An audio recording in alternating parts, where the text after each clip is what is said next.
Okay, hello everybody. We are now up as well on YT Live simultaneously. Welcome to the new moon. Hello Starfire, the new moon human design and astrology hotline. My name is Brenna. I am a human design reader and mentor and astrologer of almost 10 years now, teaching you how to make the stars feel practical. What good is this information if we don't actually use it? So as we're getting settled in here, and I have a few of my usual crew popping in and out. If you want to drop your big three in astrology or human design in the comments below, you can feel free to do so. I am a Pisces Sun, Aquarius Rising, Scorpio Moon, and a 1-3 Sacral Manifesting Generator. So I always say that I'm here to talk with you guys, not at you guys. If you have any questions, about your astrology, human design, just to kind of kick us off, you can feel free to leave those in the comments below, and I will be answering them in between any readings that we do tonight. I do have my books open for the next hour and a half or so. So $13 for 10-minute readings. You guys can book at the link on my page. So a lot of what we've been talking about for this new moon is personal power and sovereignty and learning how to take up space. Hi Riley, hi Carly, hi Damien. Oh, Damaven, I love that. That was like Damien. That's been a name that's been circulating. But how to take back your personal power and sovereignty. And really stepping into how you want to be of influence in some way. Hi Nourish, welcome. Influence in some way, shape, or form. A lot of people are feeling like the crash outs, either they're the ones that are providing the crash outs, or they are the ones that are on the receiving end of them, or a little bit of both. Thank you. How are you? And so in your orbit, right, you may be feeling where people are acting out of alignment. Literally, just as I hopped on, I saw some drama in our corner of the internet between two like tarot card readers. I'm good. I'm an Aquarius rising, so any Leo transits, generally speaking, even though they're opposite my rising, tend to be pretty good. Hi Darian, how are you? I love the fairies. It's good to see you. I have to get back to you. I had a couple readings today. In meetings for the new moon. I'm on YT Live simultaneously. But I was saying how, as an Aquarius rising, I don't have any Leo in my chart.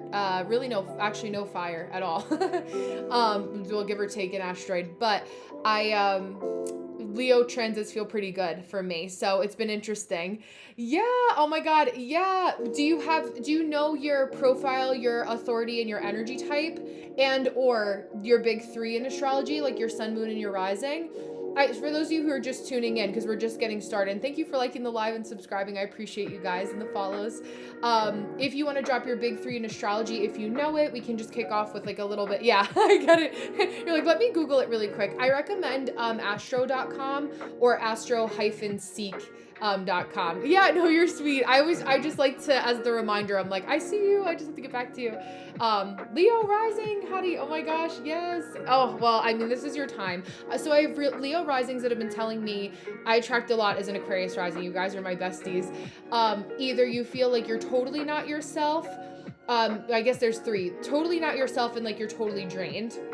Yeah, okay, with some earth energy in that Capricorn sun, the stoicism is very real. People either love you, love to hate you, or love to love you. It's like one of the three. You're either feeling really depleted, right? Knowing where you are like sleeping on yourself, letting other people get in your own way. Or what was the third one? I did have a third one that I was talking about earlier. Yeah, feeling like you're sleeping on yourself, feeling like people are sleeping on you, or where you know that some sort of a shift is coming, but it just is kind of like figuring out the cadence and strategizing the energy. Maybe how to capture that lightning in a bottle, which can be true, especially for a Capricorn sun. But then with Virgo, like you guys have Virgo in your second house. Feeling a little bit of like money wounds, money activation, your 9-to-5 job being draining. That can also be a couple things that are coming up. A lot of people that I've talked to, specifically in my orbit, because I talk to a lot of people about career and money management, have been activated as Leo rising with their second house, which makes sense. A lot of like people having digestion issues, stuff. If Virgo is in your 12th house, having a little bit of that. Hi, Krista, welcome. A little bit of that as well. But yeah, I don't know if I was saying earlier, if you guys bring up, if you don't know what your rising sign is, I had someone that literally just asked me, does our sun or our rising sign give us more energy. And if you actually go to my website, I have a free, hi Lou, I have a free PDF that I make walking you through how to understand your planetary ruler. And so your rising sign, your chart ruler, your rising sign gives us the planet that holds the most power over your energy, right? Our sun sign is generally how we're illuminated. It makes up, from the human design realm, 70% of the way that we express our energy and our personality, our aura, how we push ourselves out into the world. However, right, that is also influenced by our planetary ruler. If you are, let's see, an Aries rising, you're ruled by Mars. Leo rising, you're ruled by the sun. What is your sun doing? You're a Capricorn sun, right? In Hadi's example, what house is your Capricorn sun? And if you are a Leo rising, right, or a Libra rising for Darian, that's over on YT, you're ruled by Venus. Where is your Venus? What is that doing, right? Hi, Jose. Those are going to be the ways that you can kind of focus in on like what your planetary rulers are and what is going to give you the most bang for your buck in a lot of ways. Knowing where you spend the most time, right? Yeah. Oh my gosh, congratulations. That's so exciting. Transitioning from my 9 to 5, I'm graduating, big shift. Yes. Oh my gosh. I have 5 Scorpio placements, and so many folks that find me usually are going through, I say like I'm the fairy woman that just gives you kind of like the extra little boost and love that you need to get you to the other side in whatever capacity I can, hold space or help for whatever people that need it. But I get a lot of Taurus moons because I'm a Scorpio moon. So we sit opposite each other, the zodiac. And Taurus moons I love because I can always go out to eat at like the best place with them. Hi, Hav. They're always looking to try something new. Hav, I think you're a Taurus rising if I'm not mistaken. Cancer moon, Capricorn sun too. Hi, Irish medium. How are you? It's nice to see you again. Welcome 2 nights in a row. I was talking to one of my Irish besties today, Ryan. Nice to see you. Oh wow, nice, Krista. Congratulations. Yeah, I'm completely starting over at 53, and it's been a journey. It's interesting because in human design, I would look back at what was happening between the ages of 38 to 42 for you, and if that was kind of like another resurgence or a little bit of an infusion of energy that started to give you the inklings of why you're starting over now at 53, if some things kind of became prevalent. We have a Uranus opposition then. What else do we have? A nodal return at that point, or nodal opposition. I've been mixing that up and it just came up recently. Hold on. Yeah, well, nodal returns are every 18 to 19 years, so 38 as well. Hi, Jules, how are you?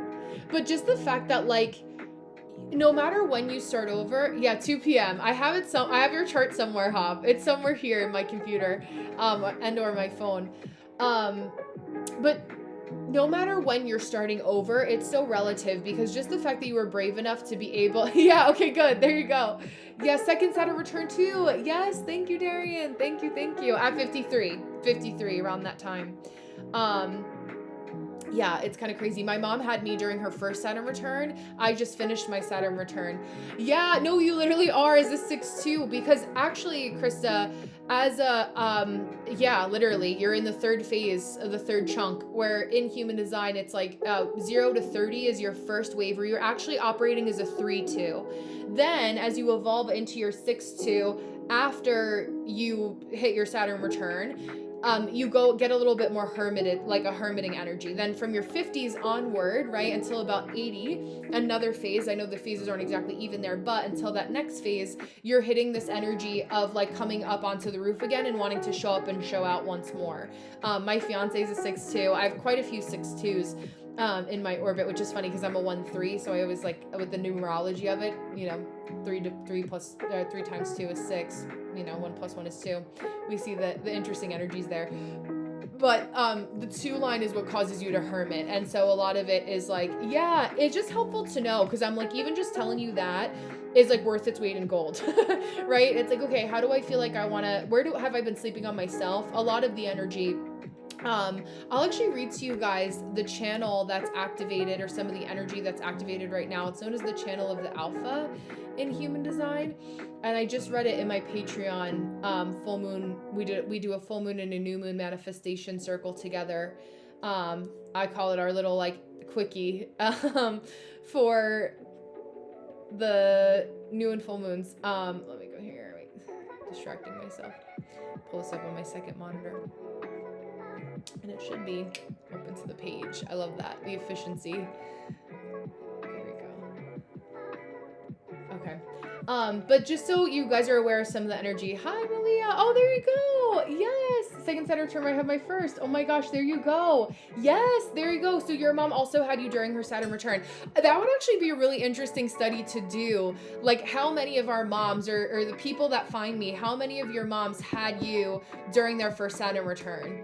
And then what is your relationship like with them? I have one of my clients her handle is Gemini vegetarian, and to use her line, she goes, okay, important research question, how many people in the room, or how many people know that their mom had them during their first Saturn return, right? Or like so much of an establishment. I'm gonna put a pin in that for now, just to read to you guys a little bit of the energy for about the next 6 days, I'll say. So logical leadership could be a name badge that you wear. You are a born leader who can march with purpose into an uncertain future, knowing the way. Whether you hear yourself saying it or not, what others hear is, I lead towards an assured future. Alpha, because this is the energy of the channel of the Alpha, is the highest rank in the social order of wolf packs, and you, as an alpha male or female, stand out as the leader of the pack. People regard you as an obvious candidate for leadership, so prepare to be nominated, selected, or better still, elected. Public recognition makes your soul sing. There is something logical and authoritative about your style of leadership, which is why people follow and defer to you. People automatically pay attention when you walk into a room, and your arrival brings about governance and brings everyone onto the same page. I will say 2 things are happening at the same time. When you are, my mom was 16. She was already a boss with me when she hit her Saturn return. There you go. Yeah, she was like, I got 10 years under my belt. This is nothing. That's interesting too, to see that, like, or looking at people's 5th houses for like early pregnancy or being more fertile. Placements in the 6th house can indicate a little bit of that too. And the 5th house, I should say. But what we're noticing with that energy is where people are they going and the door is opening for them like glass doors that automatically sense their presence and open? Or are they busting down a door and saying, look at me, I'm here, pay attention to me? Please no, yeah, exactly. Pay attention to me. And so we're hypersensitive. I was just saying that when I was about to hop on, I was doing my scroll post-dinner, just relaxing before I come into orbit with you guys. And, let me make sure I'm not yapping over anyone's reading. Okay, Irish medium. Yeah, okay. I'm glad I checked. I see that you booked for 8:30 Eastern Standard Time. No one's booked for 7:50. So since we're here, I can read for you early, if that works. It's also very Mercury retrograde for things like that to happen. If you're like, oh my gosh, I meant to book for right now. Unless you're leaving and coming back. But I'll just wait before I pull up your chart to confirm. But we're looking at like... Okay, yeah, sounds good. Okay, I'll bring up your chart, and then in the next like 2-ish minutes we can start. Just because of the timer that I have set up, I don't want to go too far into somebody else's reading. So if you want to get your charger and plug it in, and then we could do that if that sounds good. Okay, yeah, I can still give you some good energy. There's certain things that if I have the day and the location, like your incarnation cross and your sun gate, that I could spend 10 minutes just talking about your sun gate in and of itself and workshopping that based on the question that you asked, your spiritual journey. If you don't mind dropping your birthday, because I have your location here, but it's okay if you don't know your birth time. Let me see. But if you want to drop your birthday in the chat, then I can look that up for you. I can also do a channeled like reading too, because I'm a little bit of a psychic myself. At the risk of sounding corny, but we can do that as well. I've been known to switch it up and do a hotline for that instead. So I'll wait and I'll just kind of I'll leave the pending draft there. Okay, let me do this so I can open it. Okay, and then I'll see. Open the chat so it's larger. But all that to say, like, where people are the doors opening for them because there's a recognition that they have exactly, what's needed, the badges in their pocket to open up the door. It's a good energetic invitation. Or is it bulldozing down the door and saying, I want to be recognized now? And projectors who are living in alignment, I don't know if I have any projectors amongst our crew here, Malia actually, but it's like that when I show up and get recognized, that's when the door opens for me. A lot of projectors, and I was just reading for a projector because I go live on Wednesdays. Hi, Oleg, welcome. A lot of it is psychic. Thank you so much. I appreciate that. I know. I do it without even realizing sometimes. Like there was a woman, Taylor, who popped in last night, and I was like immediately picked up on what she was putting down because her energy was so strong, which is reflected by her gate 46 and 29 in her human design body graph, where it's a lot of this energy of like people, certain people that you know, especially projectors, like have this resonance with being recognized. Well, you're in the wrong room for hating the color green. Sorry to hear that. But again, bulldozing or opening, right? Like where do we want attention? And so basically this is this energy of Leo where it's like anyone getting attention wherever they can grasp it. Hi, Leslie. And I was telling projectors yesterday that when you guys go into a comment section and want to get recognition and be a part of the conversation, if it's too much and you're kind of info dumping too fast too soon, it reads as if you're trying to, oh nice, okay, yeah, perfect. Irish Medium, do you mind just dropping your birthday in the chat as well? It's okay if I don't have the time, but if you don't mind, because I have the location you put but not your birthday. And even if you like want to give a rough estimate, I was saying I can also do like a channeled message for you talking about your spiritual journey, if that works too. Taryn, I'm just doing it for Irish Medium, not for just for paid readings, not for the collective audience at this time. I don't just out of respect for anyone who's ever paid me do that, but you are also a May baby too, so yeah, there you go. Okay, and then we are 1981.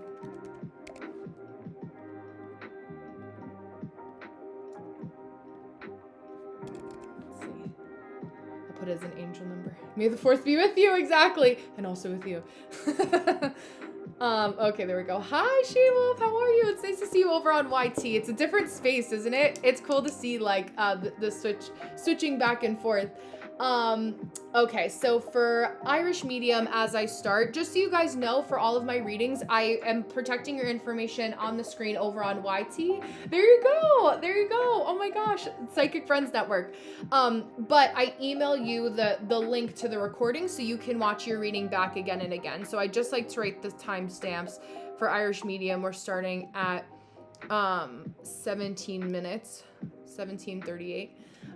Here, and looking at your spiritual journey. So usually, right, when I start and I'm looking at people's energy, and if we don't know their birth time, I start by looking at the sun gate placement, because as long as I have your location and the day and the year that you were born, I can see where the sun sign is. So basically, when we're focusing on the sun sign, you have what's called gate 8 in human design. There you go. You heard it. Yes, your mom had it too. See, I'm telling you. Yeah, I love it. So like also energetically, like I'll be doing a little bit of channeling for you too, because it helps me to just kind of tap into your energy. But also with gate 8, it's like always wanting to be of service in some way, but also that edge that you have to you, that's like, I have to be of service. I can be of service to you, but it has to be reciprocal.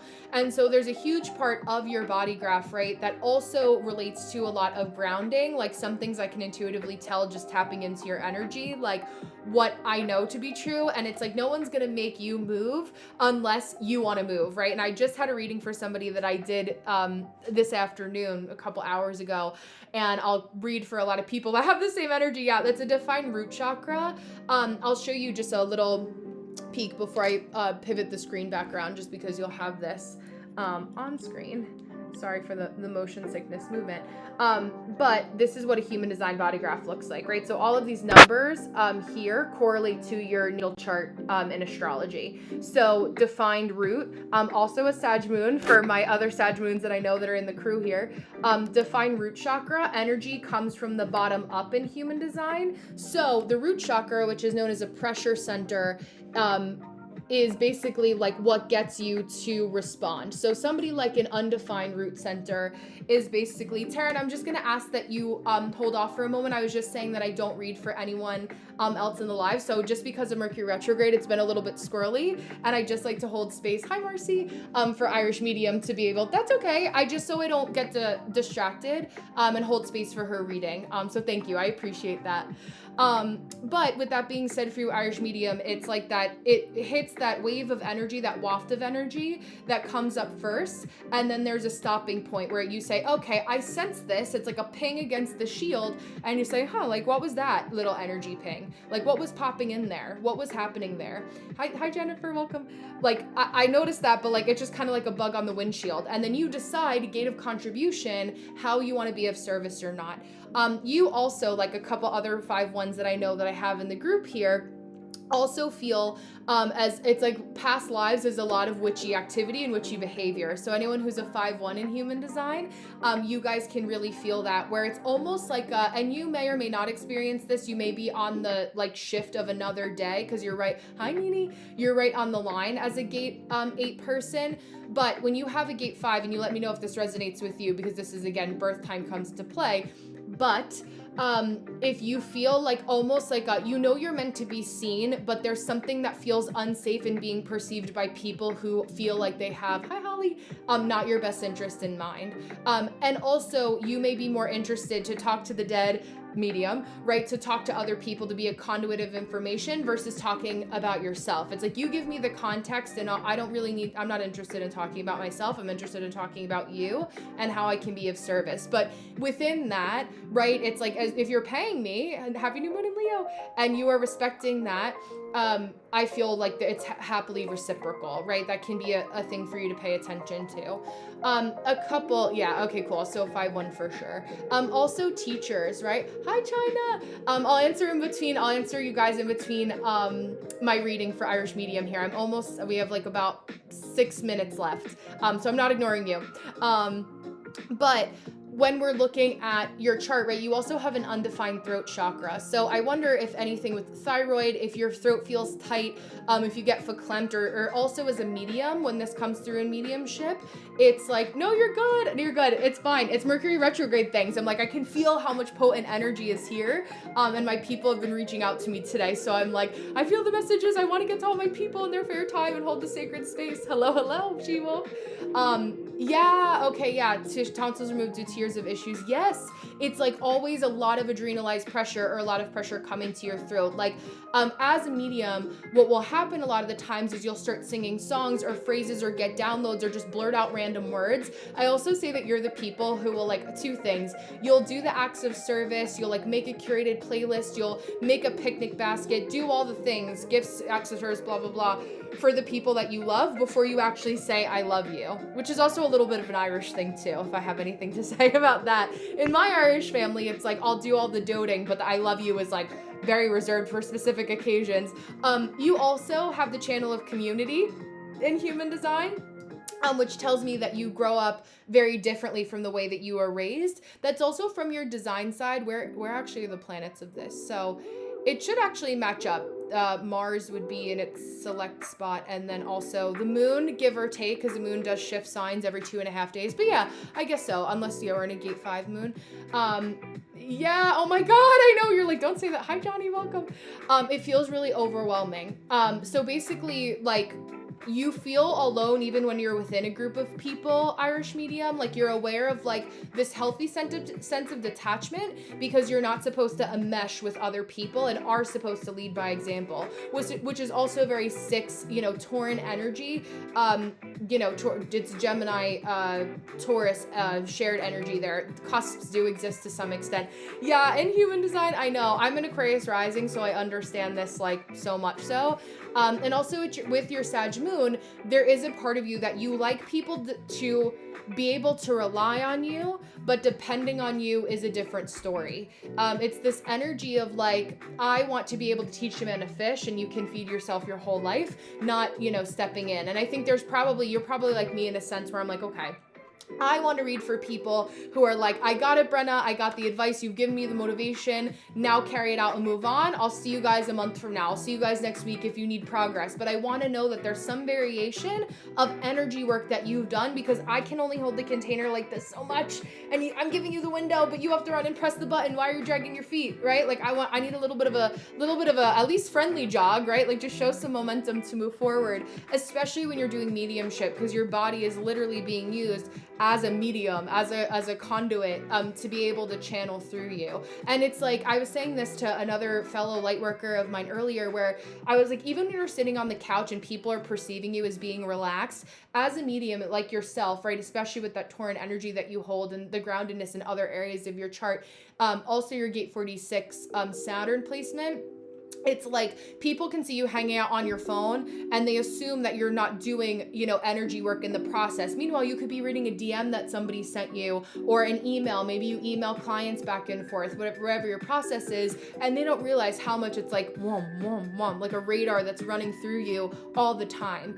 So a lot of my people that are also in mediumship and spirituality, I'm encouraging you to really have those good energetic buffers and boundaries, and to say, hey, I can be kind, but I'm also going to be firm about what I allow. And just because I don't run around like a chicken with my head cut off, or that I'm not, frantic, scattered, doesn't mean that I still at this moment have the capacity to handle whatever it is that you're about to put on my plate. And so as a gate 8 person, I feel like that may not have always been something that was there. However, survival of the fittest, and maybe you were forced to get there a little bit earlier. Yeah, absolutely. I've been trained well in boundaries, 1,000%. I feel like for you, it's like it feels older than newer, where it's not something that you just learned yesterday. So it's like people know that when they come to you, there's a certain level of like decorum and togetherness that they have to have, that not everyone possesses automatically. And we are in a semi-unregulated field, arguably, or there's a lot of people who are like, I bought tarot cards from the store, I'm a medium now,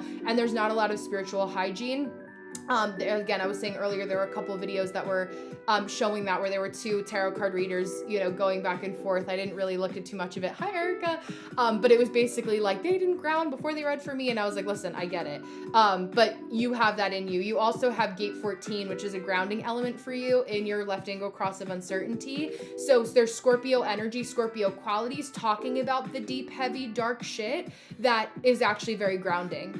So it's like you have it, because gate 14 is the last degrees of Scorpio before we go into Sagittarius season. So it's like, Santa wasn't able to give out all the sack of, coal into different stockings. So he's flipping it over and turning it into presents on the other side. Or is like, I've schlepped it over my shoulder, and I'm going to work with it when it needs to be worked with. So a lot of that energy, it's being a part of your spiritual practice. You could be called, call yourself the spiritual schlepper, or something along those lines, where it's like you're really doing a lot of somatic work with your people. Even that gate 46 also tells me, even for your birthday, it would still be in the gate 46 window, being a later planet for your Jupiter, is that you probably feel a lot of the physical sensations. If you have random aches or pains and you don't know where they came from, or some, illness, God forbid, of course I'm not a doctor, use critical thinking, please.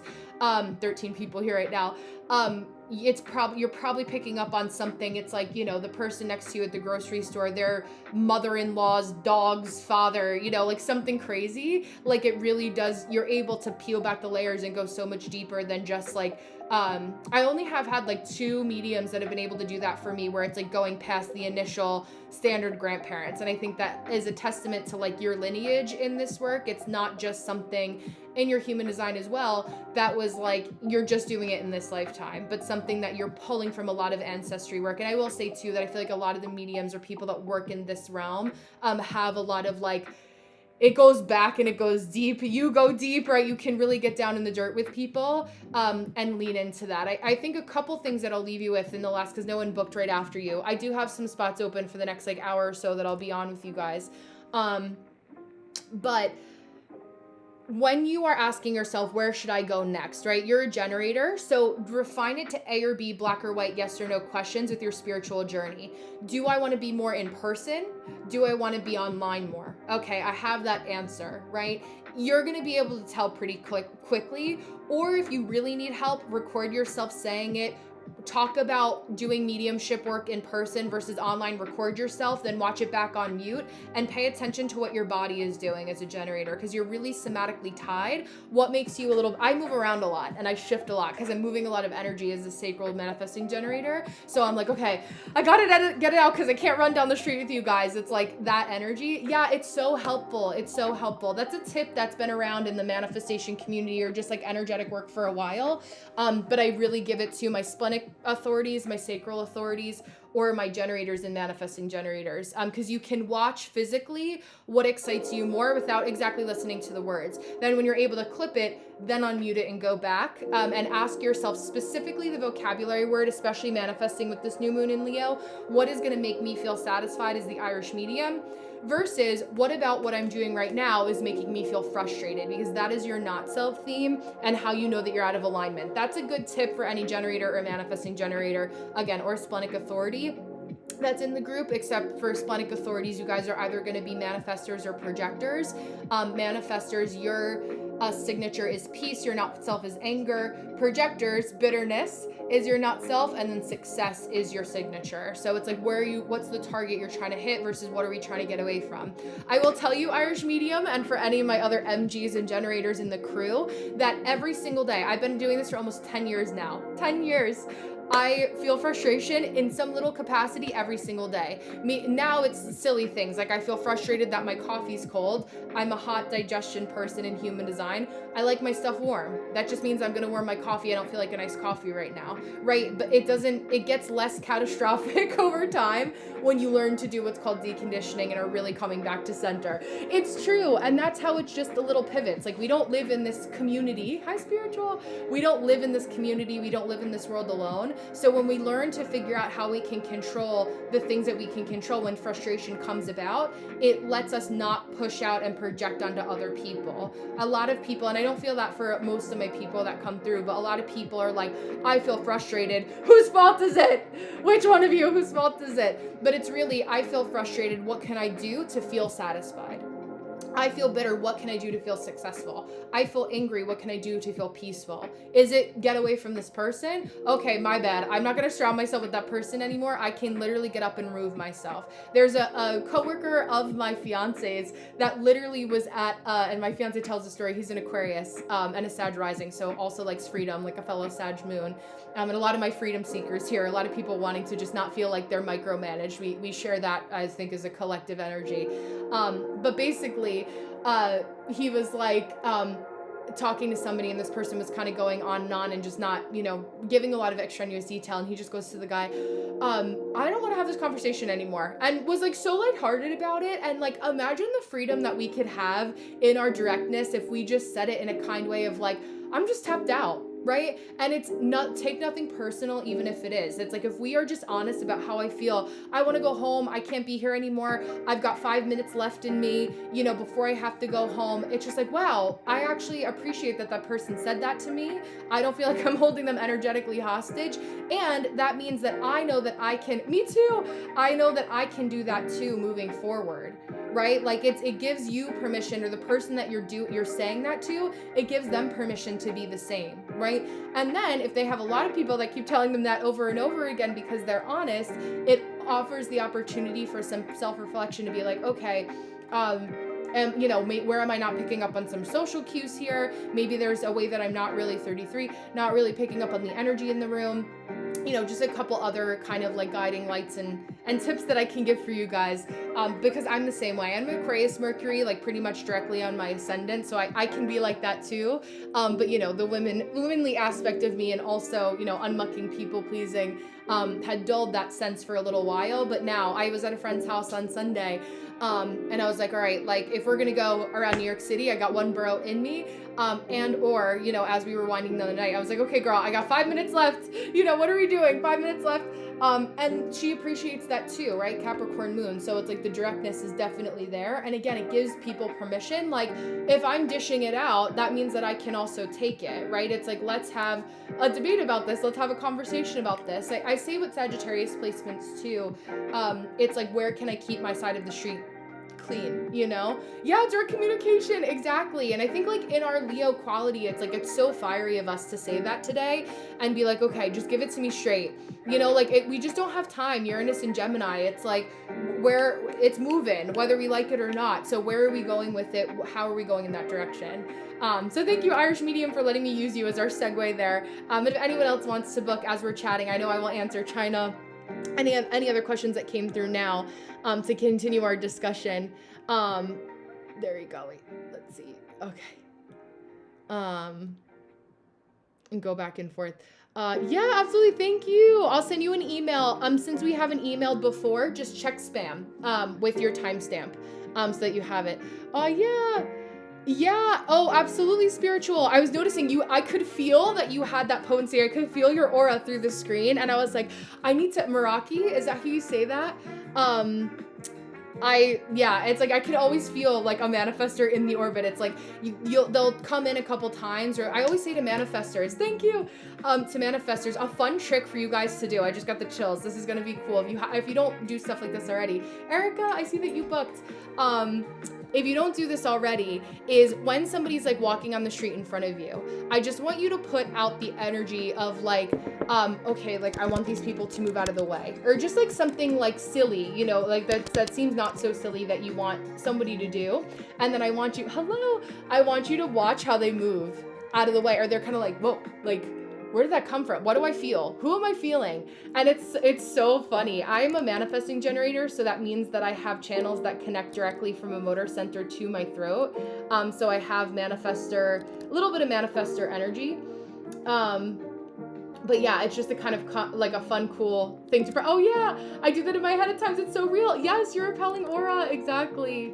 It makes it so fun. Oh, MG2, Krista. I love that. It's so funny. I'm getting all my May babies, all my Taurans.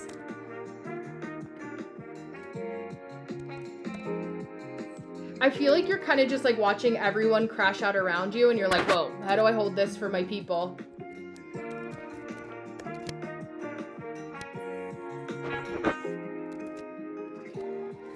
Hi, Noel. How are you? I was just talking about projector. Yes, I remember you from a couple beautiful comments I think that you had left on some of my videos. Again, some people, it's like the recognition is real, and I'm especially like luminous life, like how Venusian is that? Thank you. I am a 1-3 sacral manifesting generator, Pisces Sun, Aquarius Rising, Scorpio Moon. For context, so a couple of connecting factors.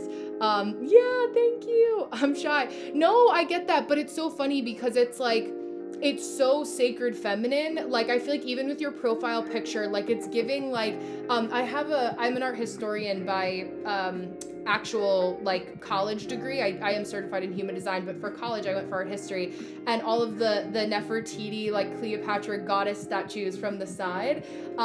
So yeah, and China, I haven't forgotten about you. There you go. Leo risings. Another one has entered the chat. I love it. Okay, before I start yapping for poor Erica here, because she is somebody that is sweet and shy, right? Want to make sure that she's not like, okay, I paid for this, so here's my 10 minutes of go time. But you have that regal quality about you, and I feel like there's so much of that, like you're completely open G center that allows you to be such a sacred mirror for people. And I picture one, I have chills down both my arms, but like gold, like really an adorned like gold mirror where there's like a lot of intricate detailing on the side. It's like your heart space shines forward and open, where you like literally teaching people how to live a luminous life, right? It's like, what can you really lean into in that way? Just to I literally chills all down my legs too. How to share my gifts to be seen and recognized and received aligned invitations. Let me read that again. How to share my gifts to be seen and recognized and receive aligned invitations. So the biggest thing that I was talking to my projector earlier today, the one I had the reading for this afternoon, and talking about that in regards to success, right? So a little bit of what I mentioned when I ended with Irish Medium and going over into you, hi Yasser, is what is it that would make you feel successful? When you really, again, projectors are the birds. I say again because I said it earlier.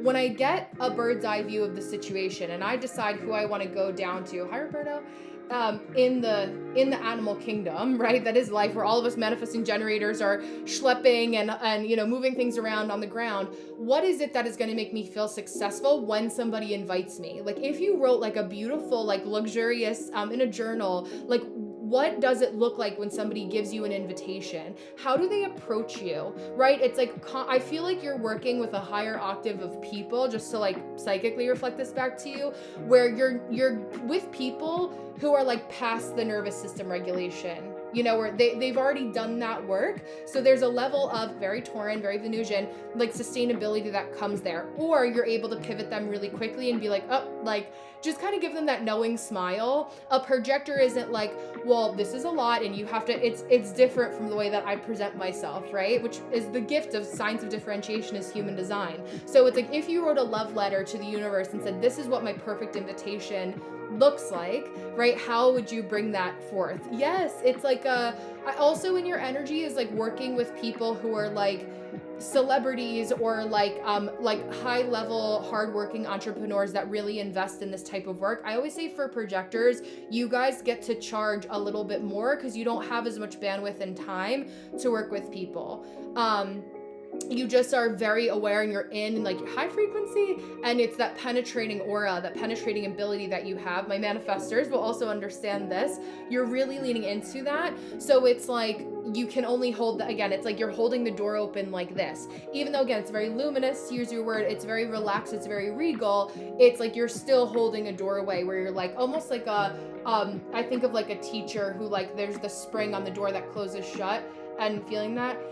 Yeah, no, because it's like I really would write like in basic entrepreneurship, the first thing that we usually always are promoted to do is write our ideal client avatar. I wonder for you intuitively, but also looking at your human design, if when you started the luminous life, if it started with one person and then you realize over time like that person is shifting right now. So maybe that's part of the metamorphosis for you with this new moon in Leo of like, yeah, thank you, China, I'm sorry, I appreciate it. Mercury retrograde, it's like the zoom, all the communication, Uranus and Gemini, but you know where to find me. All that to say, Erica, it's like when you think about envisioning yourself also from a bird's eye view perspective, you see yourself getting an invitation, you see yourself in alignment. What does that look like? I say for every comment that you want to write that is literally giving away such good information in the comments of someone else's video, I want you to pause and take that and write a piece of content, post the content first, and then see how much more attention that piece of content gets. Thank you, I appreciate that. No, I always am like, my people. The Pisces in me is like bleeding heart for my people. But it's like, where can I actually be of aligned service and where can I get the recognition? Because an invitation is twofold, right? I think you would use the word recognition. Yeah, seen and recognized. And it's like, okay, I have 2 out of my 3 channels that are projector-like. I mostly run an online business and I supplement with in person, right? I need long periods of introspection, as you do as well, to hemorrhage out those open centers. You really show people, you can show them what they want to see, right? That's probably going to be part of your business where you have people that you're like, oh, this is somebody that like, I'll show them something, you know, I'll reflect back to them what I'm seeing, but I know that even the invitation, even though I've gotten it, I'm not going to extend them to work with me for, you know, I do an 8-week accelerated mentorship program. Maybe yours is 12 weeks and like a 3-month like sacred container with them or whatever that looks like for you. I will say, really capping if you do any sort of discovery call within your, like, say you want to do mentorship for people, right? I picture you as being like it's so funny because I think like higher level, higher octave is such energy that I can like see around you, that it's like, there's a realtor projector that I know I'm in the Northeast, and she primarily works out of Philly, and she only does 15-minute discovery calls. I had a projector that I was mentoring that was a Leo rising in my 8-week projector mentorship, or my accelerated mentorship program, and she said that she got locked into discovery calls multiple times that were like 2 hours long. And I'm like, okay, so you just gave away 2 hours of unpaid labor for free. Like, have the structure. You are in control as a projector. What's really confusing for people is that we know that you want to get recognized for something. Yeah, okay, yes, yeah, it's because you don't, it's like, if you're what are the first thing that you notice in the way that luxurious people who like are able to live a relaxed life, how do they move? It's slow. They're sitting back in a chair and people are coming to them. It's not pushy. It's, I'm going to show up, I'm going to be consistent, but we want to see you luxuriating. And then we're like, wow, like it's in your energy. It's just it's around you. It's in the colors that you have on your wall. It's very, again, Libra, Taurus, Venusian, right? Similar to how I have my background. right? I just had someone on YouTube that was like, I don't like green. I'm like, well, you're in the wrong spot. See you later, right? It's like 2 out of my 3 channels, even though I'm a man gen, are projector channels. So I show up every single day in a way that feels sustainable for me. I do not, you also have a gate 5 like I do. I will not meet with people. The absolute earliest is 12 noon my time. I need a 5-hour morning routine. I'm doing my stuff. I'm getting into the energy of the day. I'm pulling up my chart, right? And it's leaning into that, where it's like leading by example, and people are like, oh, you're a fire and I want to warm my hands around you. But too much of the pushing is where you're like, I'm throwing the logs to try to give them to other people on their fire because I see that they need my help. A lot of people are suffering, but it's like the more you pull back your energy and are in control of it, hi hurricane, is what makes you more magnetic. The reason that you've done the opposite, no, not at all. I'm literally living proof that it works, right? Because I am in control of my day and my energy. No one's gonna do this to my head. You have 2 completely undefined open, Ajna and crown. So it's like you have any download that you get or anything that feels like an intrusive thought and you're like, wow, that was kind of like edgy. Like, why did I think that? 99.9% of the time, it's not even going to be yours. Maybe it's the client that you're meeting. It's what I said to Irish Medium. You're picking it up from somebody at the grocery store. Hi, Veronica. Thank you so much. I love that. Nice to have you here. Welcome, welcome. Let me know your big 3. But it's that like we're leaning in a way that is like you just tell us when you want us to meet, and if you make it, they will come. It's so true for every projector, manifestor, and reflector that I mentor, that I read for. They're coming to me with some sort of career issue. I say you have to be brave enough to put your neck out to make the thing. Do not tell anybody coming soon. This is going to be available in 3 months. I have a projector video on YT about this that I'll send to you too, because it'll be helpful when it comes to like making money in business as well. I made it and I gave a lot in there because I was like, you guys need it. I need to help my projectors because you guys deserve it. There's a huge shift coming. Hi, Brittany. Come 2027, and basically you're just cultivating your space for that now, Erica. It's like your space is luminous. That's going to be a whole fortress and castle that's built by the time 2027 comes around, right? It's just being brave enough to make the thing and they will come. You, again, regal quality. You're not, we do. We can't see ourselves. Yes, but, and especially for you, because your center, that's direction and self-love and everything, is open. So people come to you and it's like a mirror and a vessel, hello, my favorite emoji, that they can only see themselves. And you're like, okay, I'm pushing this back out to you. But it's not realizing that who you are, right, is a vessel for that. And people are using you, similar to Irish Medium, as a conduit, as a vessel, and you deserve to be compensated for that energy work that you're doing that provides them with the tangible. And maybe the tangible is a recap of the energy work that you're doing for them as well, right? It's like having something that you can walk away with and say, hey, Veronica, I see this too. Thank you. I'm sorry I went a little bit over. A Taurus sun as well. I love this. Okay, cool. Just as I finish up with Erica here, and there's probably, I know at least for some of the energy, it will be similar for you, Veronica. But to close with you in a sacred container, Erica, it's like allowing yourself to say, how do I want to be recognized? What do I want to be known for? What invitation is going to make me feel successful? And how can I show up every single day, not hiding in other people's comments, not contributing to a conversation, but by creating a conversation that I know needs to happen. I promise you, whatever you are seeing as a projector in the micro is literally a microcosm for a bigger thing that multiple people are going through. And that's how you're going to get people to recognize you and attract more clients, because they're like, oh yeah, I could feel it. Like, I feel like it's like, fix the crown. You know what I mean? It's like it got knocked off. You may have gotten a little like nudge to the side, and then you're like, wait, nobody nudges me. You know, like I just needed to be reminded of like who the fuck I actually am. Like it's, you know, my New Jersey coming out. It's more so that energy. I know my Cancer risings, you're feeling that too with this transit in your second house, like Veronica. So hello, frequency. But yeah, it's just a matter of when it's gonna happen, not if it's gonna happen. And with Uranus and Gemini, yeah, I appreciate that. Thank you so much for letting me pour into you and be with your energy. I always love doing it. And like, especially a day like today, I'm like, where can I give my people their flowers that really deserve it and like feel slept on? It's like, you deserve the recognition. You wouldn't be a projector if it wasn't owed to you in this lifetime. So like, why give it to somebody else who doesn't deserve it, you know, like who doesn't need it, or like it's like, don't hide in my comments, you know what I mean? Like there are plenty of people that you're gonna help using multiple different things, you know, but all under the umbrella of like helping people lead a luminous life.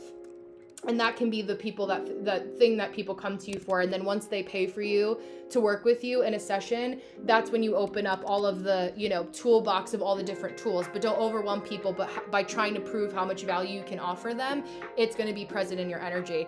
Oh my gosh. And of course, same for Veronica too. I love this. Yeah.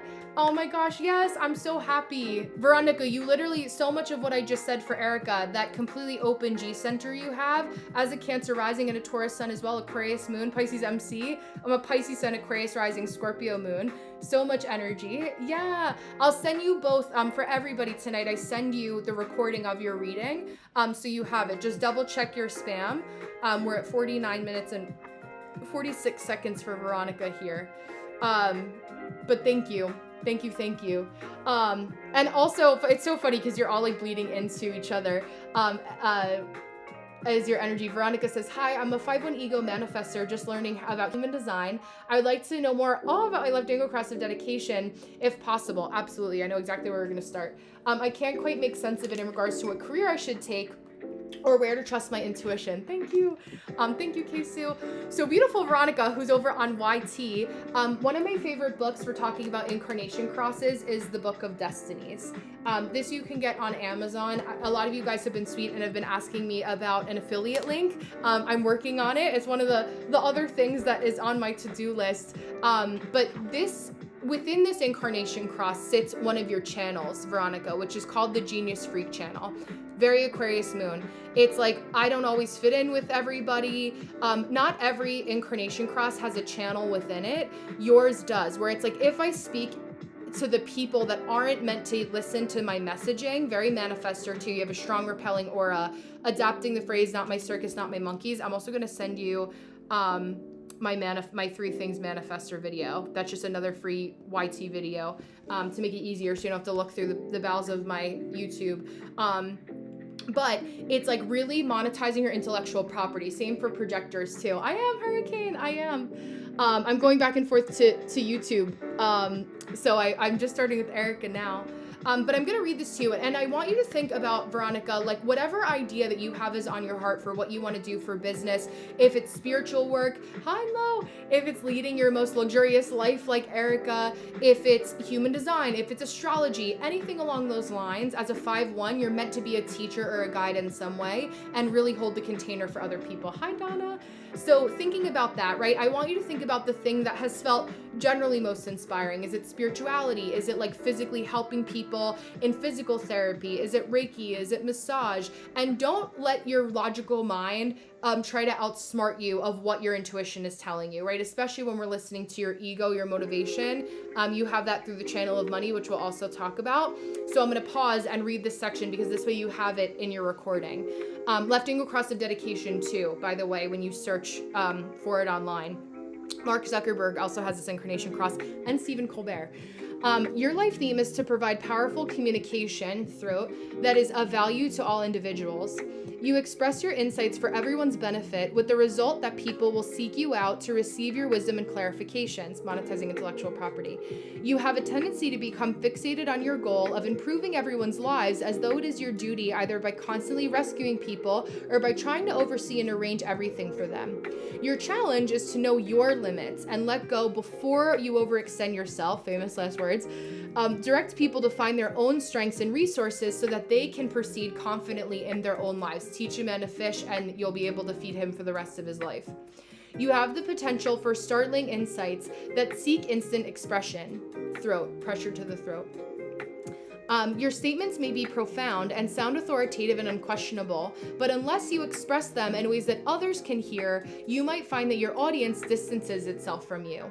Thus, it is essential that you hone your speech skills. It's like practicing like okay, ooh, I realized I was monologuing here. Hi, Daniel. I was monologuing here. Where can I actually get into a dialogue with people? Like, where is this actually a little bit of a better flow where I'm like, ooh, you know, I've girl bossed too close to the sun, or I've been too passionate, you know, and I'm info dumping, where it's like, is this person actually interested in what I have to say?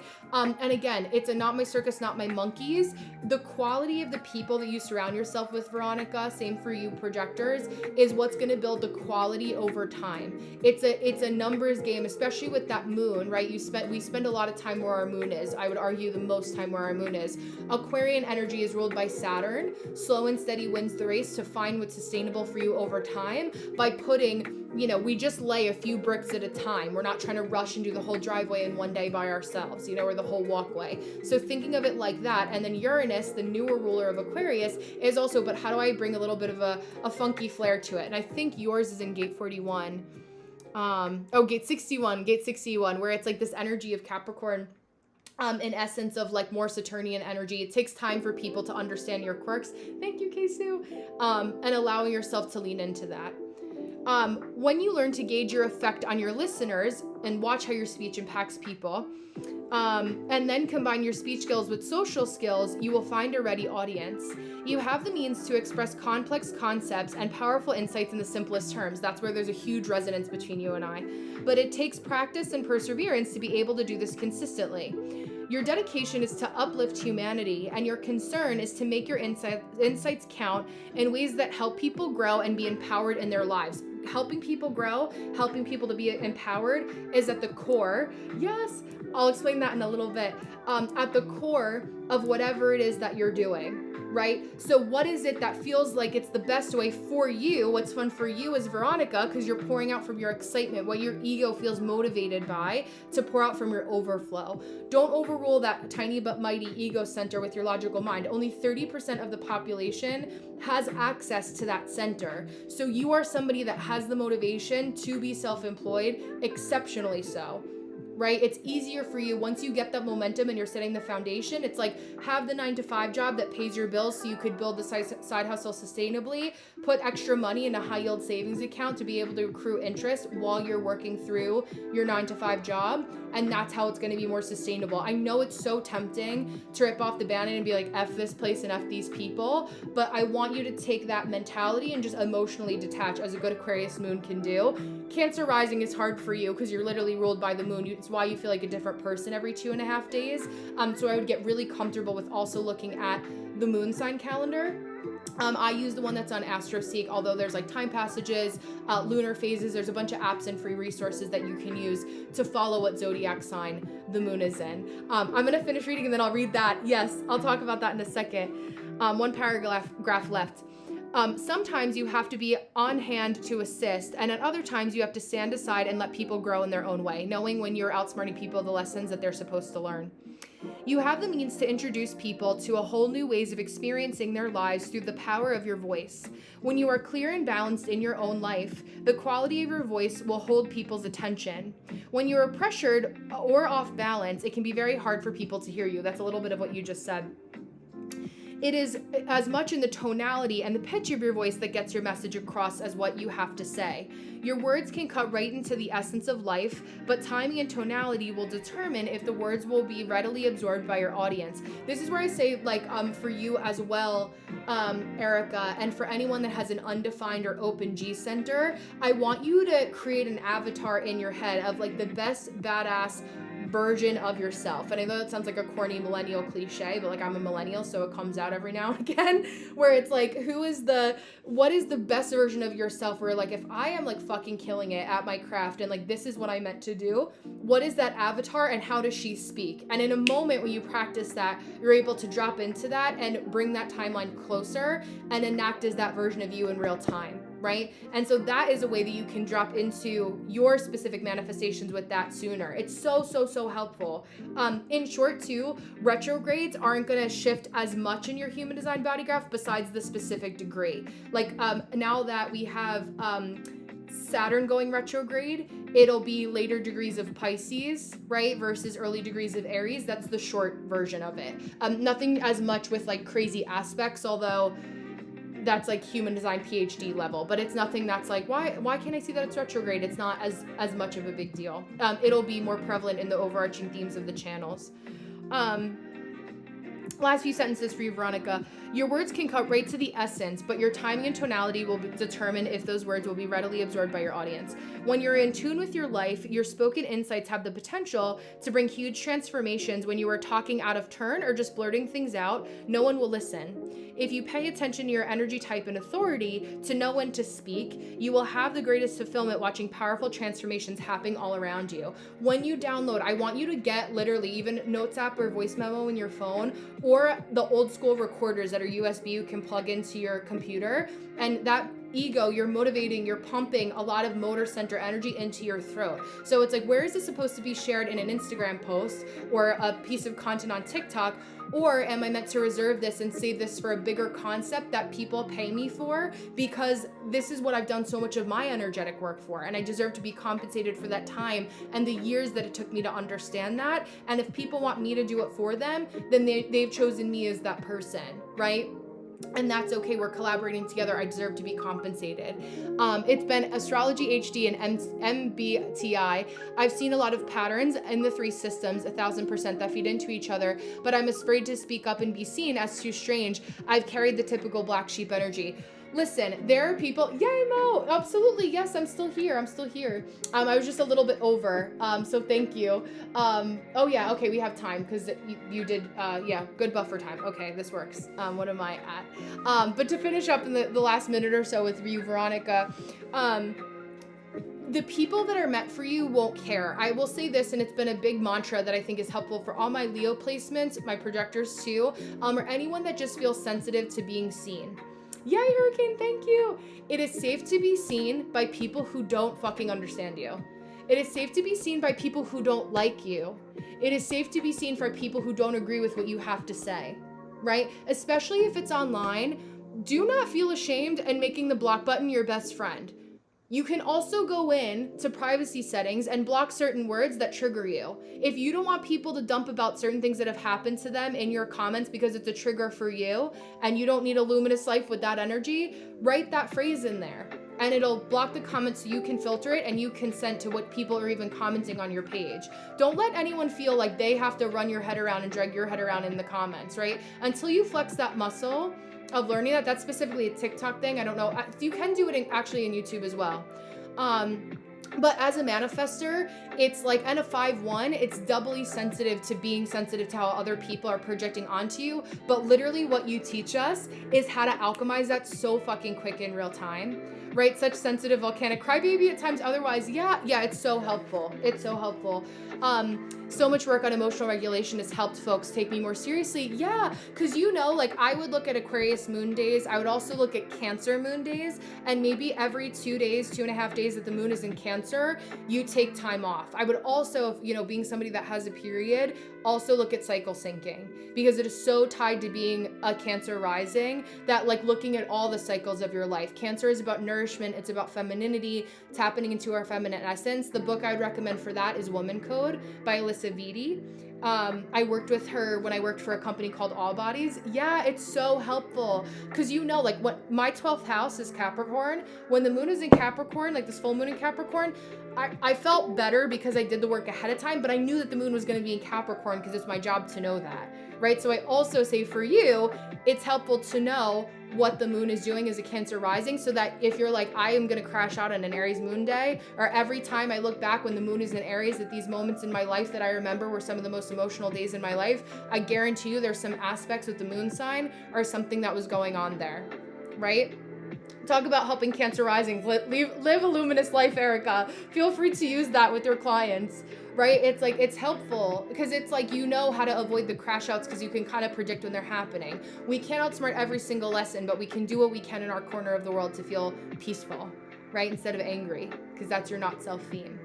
So I will leave you with that. I'm excited to see. You have to let me know like how it progresses and if you're doing the overlap. I say when people come at me and they're like, someone literally just said, I don't like the color green, or like, how did you learn this? Or like, how do you know? And it's like with an edge to their voice. Let me see. Okay, there we go. There we go. I got all my beautiful Ericas.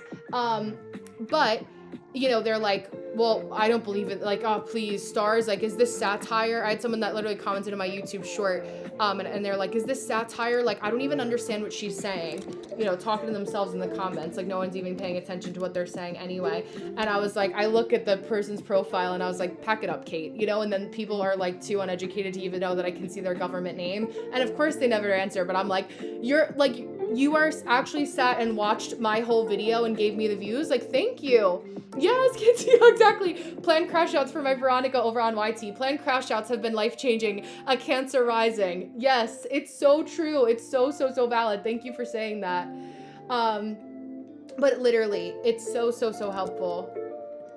Because then you're like, okay, I know what's happening. I know what's going on. And then if I'm going to be leading other people in the same way, right, to plan that for them, I'm going to keep, it's so important as a spiritual entrepreneur right now, which is funny because it's exactly what we're going to talk about for you, Mo, like all of my spiritual entrepreneurs, to keep your side of the street clean. And that doesn't mean that like you can't have your days where you're alchemizing a lot of intense energy. I was going through my Saturn return, but it was one of the best years of my business so far, right? Because I knew and I did the work for the last years of my life to make it myself not suffer, because I knew how to plan. Pisces, thank you so much, Veronica. Wait, I'm screenshotting that or taking a little, so you hear the little snap. Thank you. I appreciate you. Thank you for letting me read for you, and look out for an email from me so you can see that too. Okay, so I have Mo, and then I have Hurricane. Let me bring up Mo's question. And it's so funny because Mo, I've known you for like almost $13. $13 for 10 minutes is my price. And if we go up to the, sorry, I realized you said where. It's the link in my bio. It's brennakeely.com/links. It'll bring you to a menu. It's going to ask you if you consent to leave. And it'll say TikTok mini live reading sign up. Words to that effect. And then you'll book through my booking software and you can write your question. So that way you can see that. But for Mo, my beautiful Mo, I've known you for like 2 years now, like since I basically started on this app. So you've seen like my whole evolution. If you guys look at my old videos, it was a little rough at those times, right? My nodal opposition, and you know, so much happening. I was moving and blah, blah, blah. But like, it's two in the same as two fellow 94 babies, right? We're going through Saturn returns at the same time, nodal opposition, 28 to 27, and a lot of the shifts that have happened. So for you, right? Thank you so much. I think it's like, it's just a testament to like, you've seen it and like, there's no reason that you can't do it too. So like, what better way for me to help you? You have the 1-8 channel like I do. So it's like, I can feel that magnetism in your energy where it's like people like you, there was I'm going to say toddler tincture because obviously I love alliteration, like that you made that sold out. It's like, you have such that magnetic quality that if you really detach mentally, emotionally, really from your job to be able to allow yourself, I realized I didn't write the minute marker down. I'm going to say like 1 hour and 5.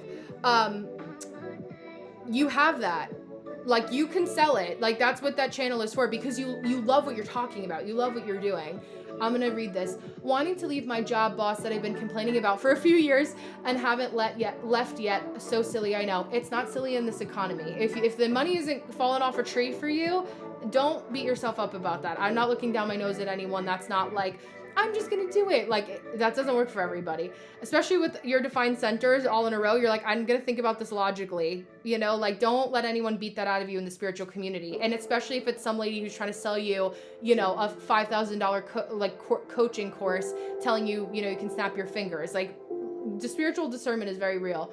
Feeling stuck, keep trying to unstick, and it hasn't been working. I'm a therapist in training. Yes. Oh, I love that for you. And I have a pretty prominent gate of uncertainty. I feel that might be relevant. I mean, 100%. That's your gate 32. It literally is the fear of being your most successful self. Because what happens is that you are very logical with your mind, even though you're a manifesting generator. So you think about, you can predict basically your future, where you know that you can go, but your nervous system gets overwhelmed and overrides your sacral by not being where your feet are and saying, well, if I want to get there, thank you so much, I appreciate you, Hurricane, I have to be grounded in my sacral for what I can do today. The only thing we have is the moment in front of us right now. And something that I also did as a fellow sacral manifesting generator, when I was like, what do I have to do to pay this bill? Right? To be radically present. I was like, my next bill is, what's my next bill? My car payment, right? How much do I need for that car payment? Okay, where is that money going to come from? Do I slime diaper cream on the internet? You know, like, is that what I'm going to do in a holistic way? Because that's a valid thing, right? Like, is that where I feel like I want to go in that direction, to connect with people, to come at healing? Like, I can picture you as a therapist, being a therapist in training, like having medicinal candles, very manifesting generator. It's under the umbrella of wellness and therapy, but like those tinctures, those candles, like maybe you do family therapy, whatever that is, you can sell in your office space, right? Like that can be something that falls under that umbrella so that you still don't feel locked in. It's like we get squirrely as manifesting generators when we feel too locked in. What else was I going to say off of a riff of that? Yeah, the first thing, you know, kind of scaling it back to start, you know, pulling back of the arrow to launch forward is like, okay, I know that I need this job because I also have a child, right? I think just one, or children that I need to take care of, right? So it's not just about me anymore, where I have to be a little bit more discerning about what's happening.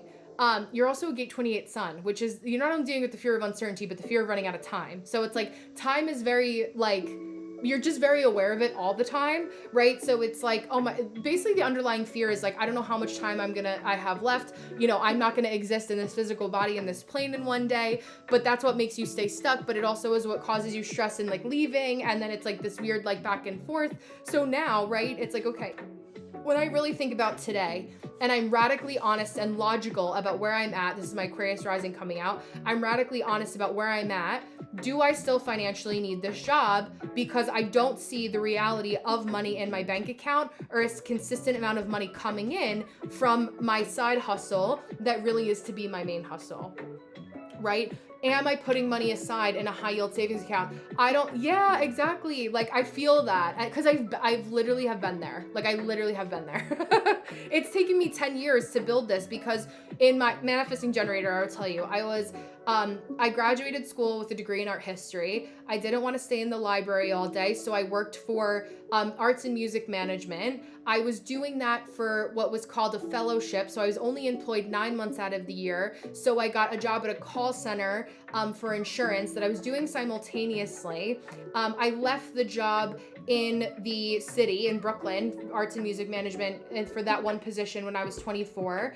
I upgraded to be a claims adjuster. If I didn't take the job at the call center, I wouldn't have met my fiance. So I needed to pick him up as part of the plot in my lore to bring him forward for me now being engaged, right? So it's like nothing that we're radically leaning into to do what we have to do for like literal survival mode, you know, to survive in this world in this way is important, right? So it's like when you really think about little step back from your path, take a note from the luminous Erica, you know, our projectors, and no, it really wasn't. That's why I say like, no matter what you're doing, like when I got a job as a claims adjuster working for Schmeico and Schmarins, I literally what it taught me is emotional resilience to handle people who want to come at me in a certain way, you know? And I did not have that emotional bandwidth to not be like, I'll ruin your life, you know? Like I was like not emotionally mature enough at 24, prefrontal lobe development, to alchemize the energy of a Scorpio moon in a third house in Aries, you know? I was like,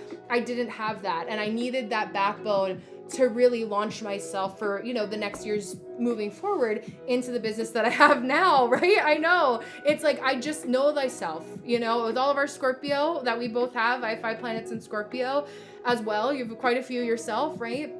So I just say that not to hijack your reading about me, but just to tell you that it's normal and that that's what my path is. It's really easy to look at what I'm doing right now and being like, wow, she's doing so well. I feel like I blinked and it's 2 years. If you focus on where your feet are and being where your feet are as a manifesting generator, you are going to blink, and in 2 years, we're going to be like, oh my God, it's 2027, and the roles will be reversed. I'll be in your live, you know, with whatever it is that you're working on as a wellness architect, and we'll be talking about the same thing. Especially now that Uranus is in Gemini, some of the hours during work when you're doing things that you're not excited about, that you have to do to pay the bills, is like the longest hours of your life. The days are short or the days are long, but the months and the years really do go fast. And not letting that be lost on you is really something to pay attention to.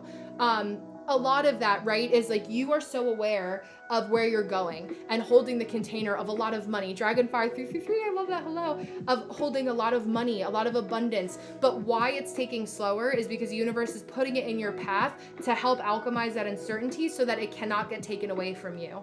Anything that you have built from your own groundedness can never be taken away from you. People may try and, you know, tie a little tether to tap you on the shoulder and say, hey, I'm going to be a little bit of a succubus and try, but you're just like, bye, flea. You know what I mean? Like, I don't even care. I have cream for that now, whatever. I have my own tincture to put on that bug bite. It really isn't going to phase you because it's what's meant for you anyway. Especially when we're looking at your north and south node. Your north node is all about expressing yourself.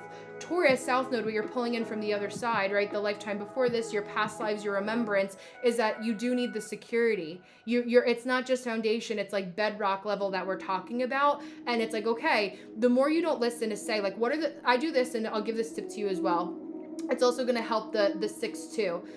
Looking at your life in quarters of the year, right? Wait, Bren, what chart is this? Oh, south node was Aries. Wait, did I look at the wrong one? Maybe I put in the wrong, hold on. 7:40 a.m. Fairfax, I have it as gate 2. Hold on. It may be the degrees.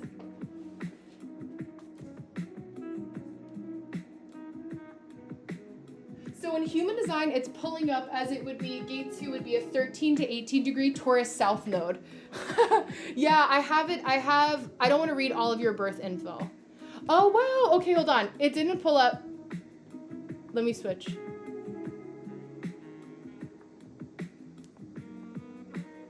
Okay, because I have for 8:40, you had said that you were next. Did it actually book you?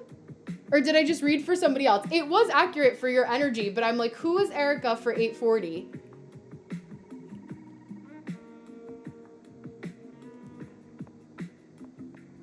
Also a 94.